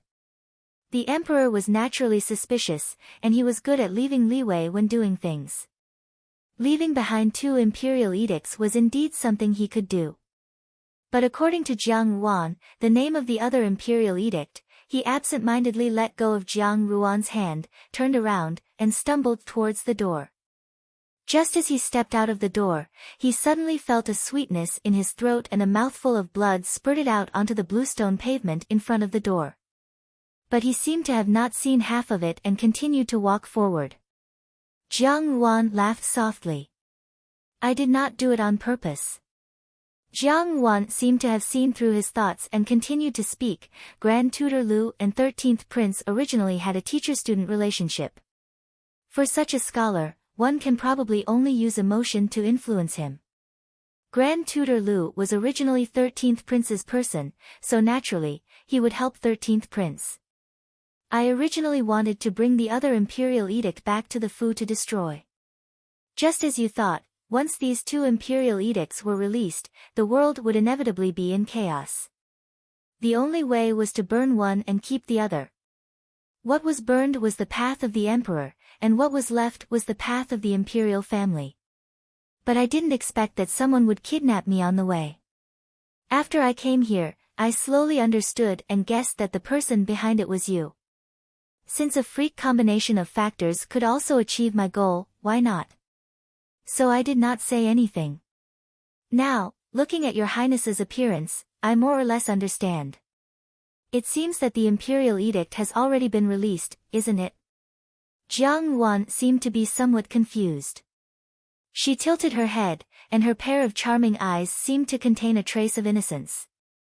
She said, "Didn't the princess of Nanjiang tell you that the imperial edict had already been burned by the saintess of Nanjiang?" She lowered her eyelids. At that time, the saintess probably thought that it was 13th prince's imperial edict and that it would have to be burned. She probably wanted to win your favor, so she took the initiative to do it. But Jiang Yuan smiled slightly. What she burned was your highness's imperial edict. The mute servant stood by Jiang Yuan's side and added food. With her back to the window, she leaned over and said in a voice that only the two of them could hear, "Xian Li harmed my entire family, I want revenge." "Then who are you?" Jiang Yuan asked suspiciously. Xian Li's heart jumped. He pinched her chin and said word by word, "What did you say?" "Your Highness, I'm afraid you have misunderstood." Jiang Yuan panted for a long time and finally began to speak. She was still a little uncomfortable, so she retched a little. Finally, she said, "That imperial edict is real." Jiang Yuan stared into his eyes and smiled, "Oh, it's you, Your Highness." The incense from the silver candles rose in spirals. Even though it was a remote courtyard in the capital, the fragrance seemed to contain a faintly discernible aura of a foreign land. The woman dressed in red reclined on the couch and played with a small copper bell in her hand. There seemed to be the sound of a bell in the distance. Obviously, this was a temple. The smoke from the temple and the smoke from the incense in the room were mixed together, so it was hard to tell who was who. Xian Li looked at the woman in front of him and said all this with a smile. She did not mind her current identity in the slightest, and even told Xian Li her plan as if they were good friends. Hearing this, Xian Li's heart felt like it was blocked by a ball of cotton. He gritted his teeth and thought to himself, at that time, Qi Man had only said that the imperial edict was absolutely real, so he did not think too much about it. Who would have thought that such a thing would happen? On the contrary, Jiang Yuan's calculations were good, but it was actually his own doing. What was this? Since there was an imperial edict in Xian Pei's hands, then Jiang Yuan's action of hiding an imperial edict from the palace was almost a diversion. It would make people lower their guard against Xian Pei in the palace, and then when Xian Li was at his most complacent, it would give him a fatal blow and cause him to lose face. This was Jiang Yuan's intention. She had planned it from the beginning. She was that bait, in order to completely attract Xian Li's attention. Qi Man's expression changed slightly, and then her lips curled into a smile. That imperial edict is actually not important. Shouldn't Your Highness be asking about Heng and Junju now? In fact, Your Highness also understands that we have been tricked in this matter. Heng and Junju deliberately did this. And she has succeeded. Jiang Yuan said thoughtfully, "So, do you want to help me?" Unfortunately, Xiao Xiao's identity had not been exposed, and he was still alive. However, Qi Man also thought that it was not bad. Everything that Xiao Xiao originally thought had been turned upside down, and the world he had stayed in was all a false lie. Not everyone could bear the truth, especially when they had lost everything in one night, and even had to bear the infamy of being a traitor. Jiang Yuan sat in front of the table on the couch, leisurely reading a book. The area below her chest was blocked by the table, so it was not possible to see her increasingly protruding belly.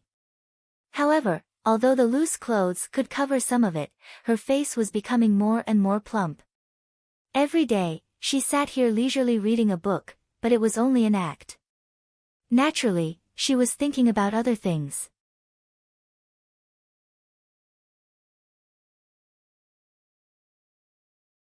Xian Li seemed to suddenly think of Jiang Yuan's identity. That's right, she was the princess of Jining Wangfu, Xiao Xiao's woman. Although this woman was intelligent, from the beginning to the end, she had been opposing him. She was a scourge. What he had burned was your highness's imperial edict of succession. Ah. Birth control medicine. The mute maid appeared to be very anxious. Quickly drink it, I don't know when their people will arrive. Where is that imperial edict? Xian Li asked coldly. Xian Pei's imperial edict had already caused him to lose all face and become the laughingstock of the entire great Jin court. Even those who had decided to follow him now secretly looked at him strangely. More and more people began to choose to seek refuge with Xian Pei, as if after Xian Pei became the legitimate heir to the throne, there would be a bright and broad road ahead. Now, Xian Li only wanted to figure out what was going on. Yuan Chuan's heart relaxed and he hurriedly said, "Then where is that imperial edict now, right now?" This smile instantly poked at Xian Li's most humiliated and angry thoughts. He suddenly stretched out his hand and grabbed Jiang Ruan's neck. His hand was wide and strong, and Jiang Ruan's white and slender neck was in his palm. His hand slowly tightened, and the woman's neck seemed to be broken in his hand. Xian Li narrowed his eyes, his gaze lingering on that beautiful and bright face. The enemy of my enemy is my friend. Whoever has enmity with Xian Li, I will help that person. The mute maid said, "Now, I am alone. Although I have tried my best to find an opportunity, I do not know if I can succeed in the end. I know that you are the princess of Jinying Wangfu. Jinying Wangfu is quite powerful, and you are also capable. Otherwise, Xian Li would not be so afraid of you, and even put you under house arrest. I know that you must have a way to deal with him. Why are there two imperial edicts?" Xian Li said coldly, "You are lying to me." At this moment, a person suddenly rushed in from outside. The gray-clothed man rushed in and even forgot to knock on the door. The woman in red was startled, and immediately stood up and said angrily, "How dare you?" Jiang Ruan understood. She had originally thought that it was Xiao Xiao's person, but she did not expect that this person was someone who had enmity with Xian Li. As the saying goes, revenge is revenge, and resentment is resentment. Xian Li had brought this upon himself, and retribution was not pleasant. Thinking of the mute maid's life experience, she could not help but sigh. Xian Li was a person who looked amiable on the outside, but was ruthless on the inside. It was not the first time that he had exterminated an entire family. Thinking of something, Jiang Ruan asked, "Then why did you help me?" Crown Prince Hong Shi was an intelligent man, and he would certainly protect his son's life.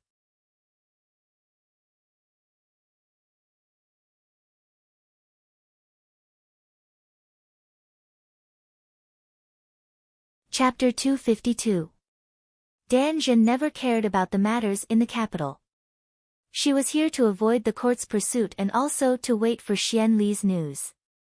From her point of view, everything that had happened was a fact that was already set in stone. Nothing could go wrong. Therefore, she was not worried in her heart. Even when Yuan Chuan came in strangely, Dan Zhen did not take it to heart. However, she did not expect that Xian Li would suddenly appear in front of her. Dan Zhen looked up at this man. In all fairness, Xian Li was not ugly. With this man's means, he was not incompetent. It was just that Dan Zhen had taken a fancy to another person, and Xian Li was far from that person. When Dan Zhen looked at Xian Li again, her mood did not fluctuate much. However, she still knew that Xian Li was the person who made a deal with their southern border, so she stood up and smiled, "Eighth Highness." Xian Li also had a smile. Dan Zhen had seen Xian Li several times and knew that this was Xian Li's usual expression. To be able to wear a mask so deeply that everyone who saw him felt like they were bathed in the spring breeze, Xian Li also had some ability. It was just that today, at first glance, his face still had the usual warm smile, but there seemed to be something more in that smile, which made people feel strange. Dan Zhen's footsteps, which were about to step forward, suddenly paused and then said, "Eighth Highness, what business do you have here?" She was sensitive to a trace of something wrong, but she did not know what was wrong. Her communication with Xian Li was through Yuan Chuan. Yuan Chuan was a smart person and also the knife she was most comfortable with. Xianli smiled slightly and said, Holy Maiden, I came here just to ask Holy Maiden one thing. Danjun said, what is it? The imperial edict found on Princess Jiniying's body was burned by Holy Maiden, right? Xianli's smile at this moment looked a bit fake at close range, which made Danjun feel disgusted for no reason. As if there was something else contained in it. She looked at Xianli and nodded, yes. Oh. May I ask why Holy Maiden did this? Xianli asked. Danjun was stunned. He carefully looked at Xianli's expression before saying, since that imperial edict is the edict of succession for your brother, keeping it is also a disaster. One day, you will also destroy it. Instead of waiting for trouble, why don't I do it for you? Since you and I are both on the same side, I am not afraid of doing these things. She thought that what she said was very appropriate. As the saintess of Nanjiang country, it was a great honor for her to work for others personally. If it wasn't for the alliance between the two of them, she wouldn't have said such a thing.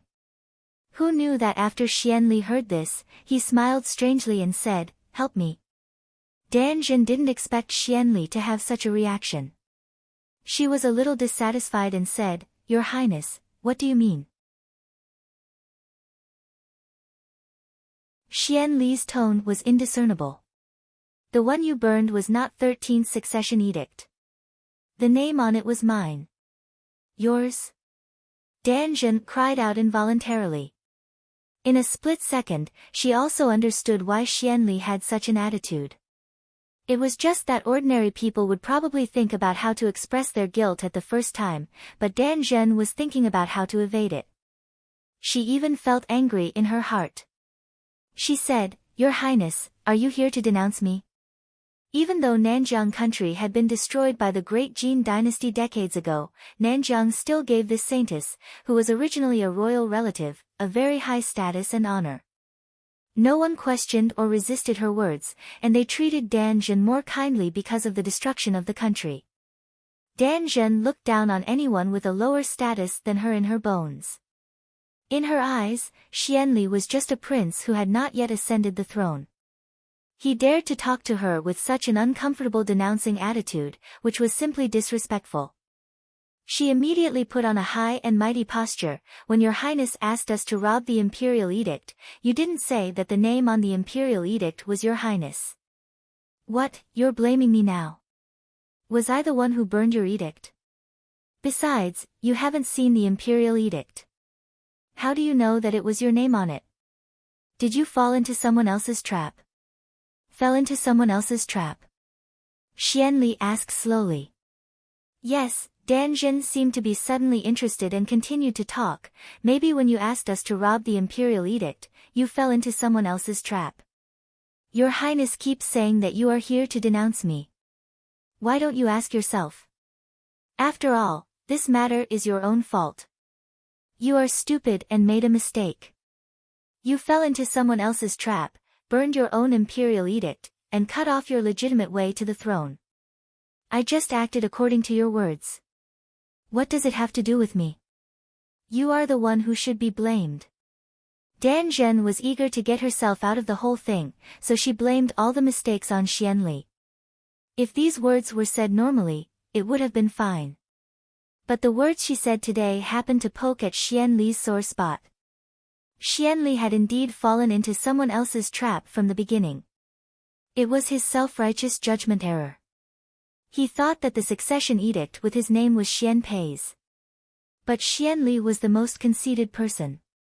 He couldn't tolerate any stains on himself, and he couldn't tolerate others questioning his ability. Danjun's words were slapping his face. How could he do it? Moreover, there was still room for him to turn the situation around. He only needed to take out his imperial edict. Who would have thought that Danjun would be such a troublemaker, burning away his last chance with a fire? Not only that, he didn't have the slightest hint of remorse and put on an aggressive look. In Xianli's heart, a sense of irritation suddenly rose. He looked at Danjun and slowly said, What you said is right. Danjun originally only had a temporary outburst of her usual temper. She didn't expect Xianli to admit his mistake so quickly. She felt it was a little strange. But Xianli always had a honeyed mouth and a dagger in his heart. He was the best at treating people with an amiable appearance. So she didn't think too much about it and said, "Actually, it's not your fault. It's just that you really shouldn't put all the blame on me." Before she finished speaking, she felt a sudden chill in her chest. An unfamiliar pain spread from her chest and burrowed into her bones. She looked down at her chest in a daze. There was a dagger in her chest, and the hilt was in Xianli's hand. Xianli looked at her and smiled slightly. The irritation in his eyes suddenly increased. He deliberately turned the dagger in his hand slowly. You could almost hear the sound of flesh and skin turning. "Since I shouldn't blame you, I should thank you. How about I send you on your way?" Xianli's voice was light, but it contained an eerie chill. Danjun stared at her wound in disbelief. She wanted to shout for help. She wanted to call Yuan Chuan, Qi Man, and the servants outside, but she couldn't say a word. Her body was strangely cold. She opened her mouth again and again, but she didn't have the strength. The tip of the dagger was dipped in poison. Xianli unhurriedly pulled the dagger out of Qi Man's chest. In that instant, blood spurted out. Xianli took out a handkerchief and wiped the dirt off the tip of the dagger. He put the dagger back into its scabbard. He looked down at the woman on the ground who had died with her eyes wide open. He admired the body on the ground as if he was admiring a painting. After a long time, he slowly smiled and said, "I should have killed you from the beginning, idiot." He turned and walked out of the room. Danjun's body lay across the room. The blood that seeped out from her chest gradually dyed the ground under her body red. Danjun didn't expect that Xianli would actually lay his hands on her. Perhaps she didn't realize how big a mistake she had made. She also didn't realize that Xianli was much more ruthless than she thought. But what she didn't realize the most was that she was not as important as she thought. The reason why she was fearless was that Xianli wanted to form an alliance with her and use the power of the southern border. But she forgot that she was not the only one who could make decisions in the southern border. She was the sacred maiden of the southern border. There was also a princess in the southern border country. Qi Man was smarter than her, more tolerant than her, and more knowledgeable about how to make a deal with Xianli. When one person was not the only choice, or even when there was a better substitute, killing her was just a very simple matter.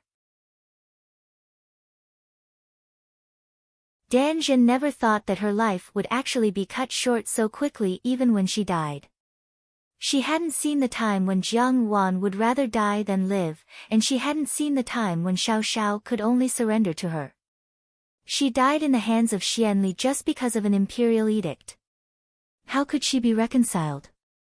Perhaps at the time of her death, she suddenly understood why Jiang Wan had said those words to her in the beginning. Those words misled her and made her think that the imperial edict was really written in Xian Pei's name. It was nothing more than to borrow her hand to burn the imperial edict, and then use her character to completely shed all pretenses of cordiality with Xianli.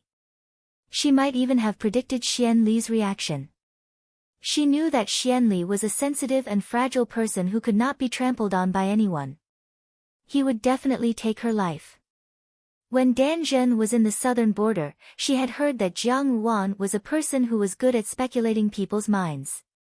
Danjun didn't think much of it, but this disapproval eventually ruined her own life. From the beginning, Jiang Wan had laid out a series of traps. She wanted Xianli's great cause and also wanted Danjun's life. She didn't do anything. She just gently provoked Danjun's emotions, and it created such an unmanageable situation. She was indeed a woman who was good at taking advantage of people's weaknesses. She was a terrible woman. It was just that Danjun's experiences could only dissipate along with her life on the land of the great Jin dynasty.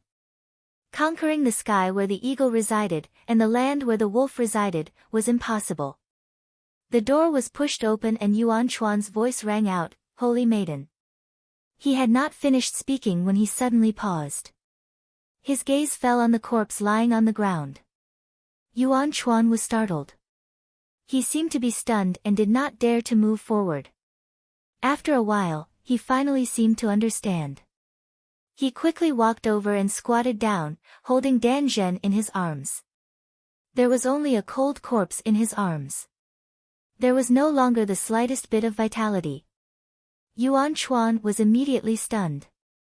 How could? How could? Yuan Chuan murmured. In a low voice, he called out, "Holy Maiden, Holy Maiden." Only silence answered him. Dan Zhen's blood had dyed his clothes red. The bloodstains were even a little black and purple. He suddenly held Dan Zhen's head in his arms and whimpered in pain. If there were people from the southern border passing by at this moment, they would definitely be surprised by Yuan Chuan's expression. This man, who had always been mysterious and never showed his true face, had always been extremely ruthless in his actions. Almost everyone who worked under him would feel fear towards him from the bottom of their hearts. This was because this man's mood was unpredictable. He seemed to simply like killing and bloodthirsty people. Such a devil-like man would actually cry because of someone else. He looked extremely sorrowful. He called out in a low voice, "Didn't you say that I was your most loyal servant, your best knife? I want to help you achieve your wish. How can you die now?" Yuan Chuan's gaze was somewhat crazed. He frantically kissed the face of the person in his arms, his expression already showing signs of insanity. He had always been very clear about his own position. In front of Dan Zhen, he was just a dog that would bite. He also knew who Dan Zhen had in her heart. So what if she treated him like a dog? In the end, whoever Dan Zhen wanted him to bite, he would bite. In this world, there was only one person who could obtain his complete loyalty. Even if this woman had no place for him in her heart, he would gladly endure it. She was the holy maiden who had descended from the heavens to save sinners. And he was a lowly sinner who had fallen to the dust. The holy maiden was also human. She also had her own emotions and desires, but they could not be relieved. He was willing to be a knife in the hands of the holy maiden. If blood was dirty, then dirty his hands. He would help her eradicate all obstacles on her path. She only needed to be that clean and pure holy maiden. But now, the person in his arms was only a corpse. There was nothing left. His faith and the person he wanted to follow for the rest of his life were all gone. Yuan Chuan slowly put down the person in his arms. He reached out and took off the mask that never left his face. Half of the face under the mask was full of ravines. One could vaguely see the scars of the past. And on the other half of the face covered by the mask, one could see the word, "prisoner," branded on a soldering iron. That was the heinous crime he had committed. He was whipped, and the word, "prisoner," was branded on his face with a red-hot soldering iron. At that time, when he was about to brand the other side, he heard an ethereal voice, "Stop." The torment came to an abrupt end. He raised his head and saw a woman in a red dress with a pair of magnificent eyes. The woman was like a fairy from the heavens, graceful and graceful. She only said, "He isn't an unforgivable person. Spare him. He had not committed a heinous crime. He had only offended a noble person." This woman's words saved him. Later on, Yuan Chuan could not forget this woman. Finally, he found an opportunity to meet her again. He expressed that he was willing to follow her for the rest of his life. Yuan Chuan was smart, ruthless, and considerate. Dan Zhen liked to use him. All these years, he and Dan Zhen depended on each other. He saw Dan Zhen as his salvation. This world was too dirty and dark. Only this otherworldly beautiful woman could make this world not seem so ugly. He witnessed Dan Zhen's loneliness with his own eyes. In this, his soul became distorted. Even if he became an evil spirit, he never regretted it. Yuan Chuan stroked the uneven skin on one side of his face. His expression gradually calmed down. In a soft and slow voice, he said, give me a name and a life. Holy maiden, I will let them accompany you. He slowly bent down, bowed to Danjun's body in a southern border ceremony. Then, he slowly stood up, and without another glance at the body on the ground, walked out the door. In the 8th prince's residence, it was different from the past. Other than the advisors, there were many important officials in the imperial court. They were all people from Xian Li's faction. Now, all of them were sitting there. One of the officials said, "Your Highness, the 13th prince's coronation is imminent. If, since the imperial edict has been announced to the world," Xian Li said coldly, "it can still be done without the imperial edict." Thinking of the imperial edict that was burned, Xian Li's heart was still in pain. "Your Highness, do you mean to rebel?" Another official asked tentatively. "What do you mean by rebel?" Xian Li asked. His face was no longer as gentle as before. Instead, there was a hint of madness on his face. He said in a deep voice, "This world is mine. The winner is the king, and the loser is the bandit. Whoever wins owns it. There is no need to say the word rebel. This time, it is called purging the rebels in the palace." The officials did not say anything. The common people were not fools. The Edict of Succession had already been issued. Saying that the rebels had not been wiped out was all self-deceiving. Everyone knew that this was just a cover-up. But it was better than nothing. In terms of military strength, Xian Li might not be weaker than Xian Pei. Moreover, there were people from southern border. A military official said, "Your Highness has discussed with southern border. But southern border is an outsider after all. I am afraid there will be more trouble in the future. Now it is only because of the situation that we are temporarily cooperating. If in the future, Your Highness will have many problems. It is better." The military officer hesitated and did not say anything. It was still uneasy to collude with other countries to deal with their own land. Moreover, the Nanjiang country had been personally destroyed by the Great Jin dynasty, so it was hard to believe that the people of the Nanjiang country had no other ideas. For people with ulterior motives, how could they coexist peacefully in the future? If it was not to contend against Xian Pei's faction, why would they do these things with southern border? It is just a temporary measure. Xian Li said lightly, "After the matter is done, we will naturally deal with southern border. Everyone need not worry." Xian Li had long thought of destroying the bridge after crossing the river. After using it, he would throw it away. Southern border was just a tool to him. But when Xian Li thought of what Dan Zhen did, he could not help but feel angry. Because of this woman's interference, many things were added for no reason. Now there was only Qi Man left in southern border. Qi Man was easier to grasp and much smarter. Hopefully, she would be more tactful than Dan Zhen. When the officials heard Xian Li say so, they were relieved. Then someone asked, "I wonder where does Your Highness's battle begin?" "According to what we have said in the past," Xian Li said, "but now it is not from the outside of the palace, but from the outside of the palace to the inside, forming a four-sided attack. There are people from southern border at the edge of the capital. First, we will take down the imperial guards in the palace outside the capital. Then, we will encircle the palace." He said it as if nothing had happened, but the people around him could not help but break out in a cold sweat. Encircle the palace, no one would be spared, including Empress Dowager Yi in the palace. The ministers didn't know whether they should feel lucky or unlucky at this moment. They should feel lucky that they had followed Xian Li, otherwise, they might have been burned to ashes by the fire. Unfortunately, this master looked gentle and elegant on the surface, but his heart was so ruthless. Working under such a person, they might not be able to get a good result in the future. For a moment, it was hard to tell whether they were happy or angry. Their expressions were complicated.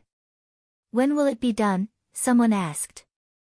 "The coronation ceremony," Xian Li answered. So the officials were silent. In order to avoid people's eyes and ears, they quickly separated and left. After everyone left, Xianli sat alone in the hall with his hands supporting his forehead. There was an indescribable desolation in his expression. In the end, he had still reached the worst step. Originally, he thought that everything could be laid, and that the throne would be rightfully taken. He only needed to use some tricks to prevent Xian Pei from sitting on the throne. Who knew that Xian Pei would play such a trick? Now, the one who failed was him, and he had to use the name of rebellion to extort a confession. Rebellion, Xianli smiled. In his life, the most important thing was his reputation. As long as the word rebellion came out, no matter if he won or lost in future battles, he would become a traitor that he despised the most. Even if he ascended to the throne in the end, this reputation could not be washed away. The common people might not dare to say it out of fear, but who knew what they were thinking in their hearts? It was impossible to kill all the tens of thousands of common people in the capital to avoid gossip. So from the moment he made this decision, this shame was deeply branded on Xianli, and he would never be able to wash it away in his lifetime. In the final analysis, this matter was all Jiang Ruan's fault. After returning, Xianli had slowly thought things through. He was afraid that killing Dan Zhen in a fit of rage was also part of Jiang Ruan's calculations. However, he did not regret it. Dan Zhen, that woman, if he kept her alive for another day, she would always bring disaster to him. In his life, Xianli hated being schemed against the most. But now that things had come to a head, he discovered that he was always being schemed against by Jiang Ruan. He did not even have the interest to denounce her. He was just a little tired. If Jiang Ruan was his person, he would not be in such a terrible situation now, and he would not have to embark on this path of the lowest level.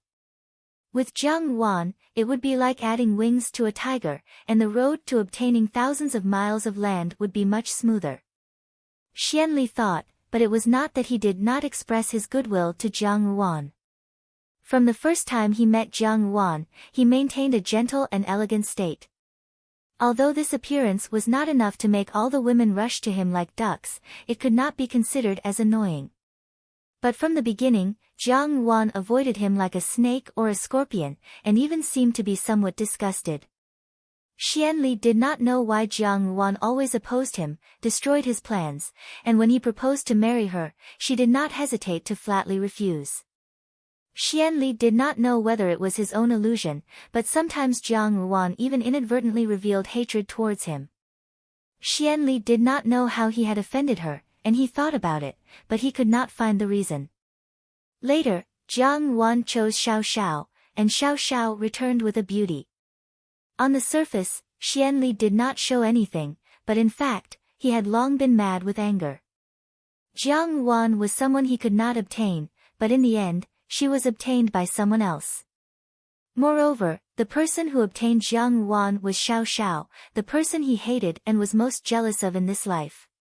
Yes, he was jealous. He did not understand why Xiao Xiao was clearly a rebel, but why the emperor still trusted him so much. He also did not understand why among the martial brothers of Jia Nanshan, teacher Ba Qi liked Xiao Xiao the most. He did not understand why Xiao Xiao could easily do what others needed a lot of effort to do. Under his halo, other people's efforts were all obliterated. Since young, Xianli had a temperament of not wanting to fall behind others. He longed for others to constantly notice him, and he was the best, but Xiao Xiao's appearance broke his rule. Even Bai Jiu was the same. At that time, everyone only thought that Bai Jiu liked him, but they did not know that at that time, he was the one who liked Bai Jiu. He was born in the imperial palace, and was used to all kinds of fights. Who would not like Bai Jiu, such a natural and unrestrained girl? At that time, it was the first time he liked someone. He was full of affection, but before he could open his mouth, he saw Bai Jiu say to him in distress, 8th Shixiang, I like 3rd Shixiang, why does he always ignore me? Bai Jiu liked Xiao Xiao, but she had never liked Xianli. Xianli did not understand why Bai Jiu still liked Xiao Xiao, who was so cold to others. It was just that at that moment, he felt an extraordinary sense of anger and betrayal. He was jealous of Xiao Xiao, and hated Bai Jiu's betrayal. The youth's affection at that moment turned into monstrous hatred. How did he do it? He said, if you want to see if he really cares about you, see if he will be jealous. Just say that you like me, and be closer to me. This way, you can test his feelings. Bai Jiu did not suspect him. In her eyes, Xianli was a gentle and considerate older brother. She also felt that this method was pretty good. Thus, at that time, all the martial brothers of Jia Nanshan knew that Bai Jiu liked Xianli. The more intimate Bai Jiu was, the more unbearable Xianli felt. He felt that this was a disgrace, a disgrace. Thus, that day came. When Bai Jiu was trapped, he had a trace of hesitation, wondering if he should call for people to save her. But in the end, when he thought of Bai Jiu telling him about Xiao Xiao's affection, Xianli laughed coldly, turned around, and left. Bai Jiu did not know why Xianli had done this. All the people of Jia Nanshan thought that he was a heartless and fickle person. Only he knew that Bai Jiu had never liked him. Bai Jiu liked Xiao Xiao, and the person he hated the most was Xiao Xiao. After so many years, he thought that he had long forgotten those things. He had worn the mask for so long that he could still smile amiably at Xiao Xiao. But those jealous and dark feelings had never been forgotten for a single day. Xiao Xiao was always luckier than him. Whether it was Bai Jiu or Jiang Wan, they would always snatch away the things that he fancied. Perhaps they were old enemies in their previous lives, and in the end, they would have to settle things in this life. Xianli clenched his fists, and the teacup in his hands shattered. Blood flowed out from the gaps between his fingers, but he completely ignored it. It was just that his expression was somewhat strange, as if he was a wild beast that had seen a demon. He was very crazy. You're tuning into the Blissful Bookshelf YouTube channel. We're so grateful for your support, and don't forget to subscribe to join us on this incredible journey through captivating stories. Your generosity through donations truly makes a world of difference, as it's the primary source of revenue that allows me to expand and enhance this channel for you. Thank you from the bottom of my heart for being a part of this adventure.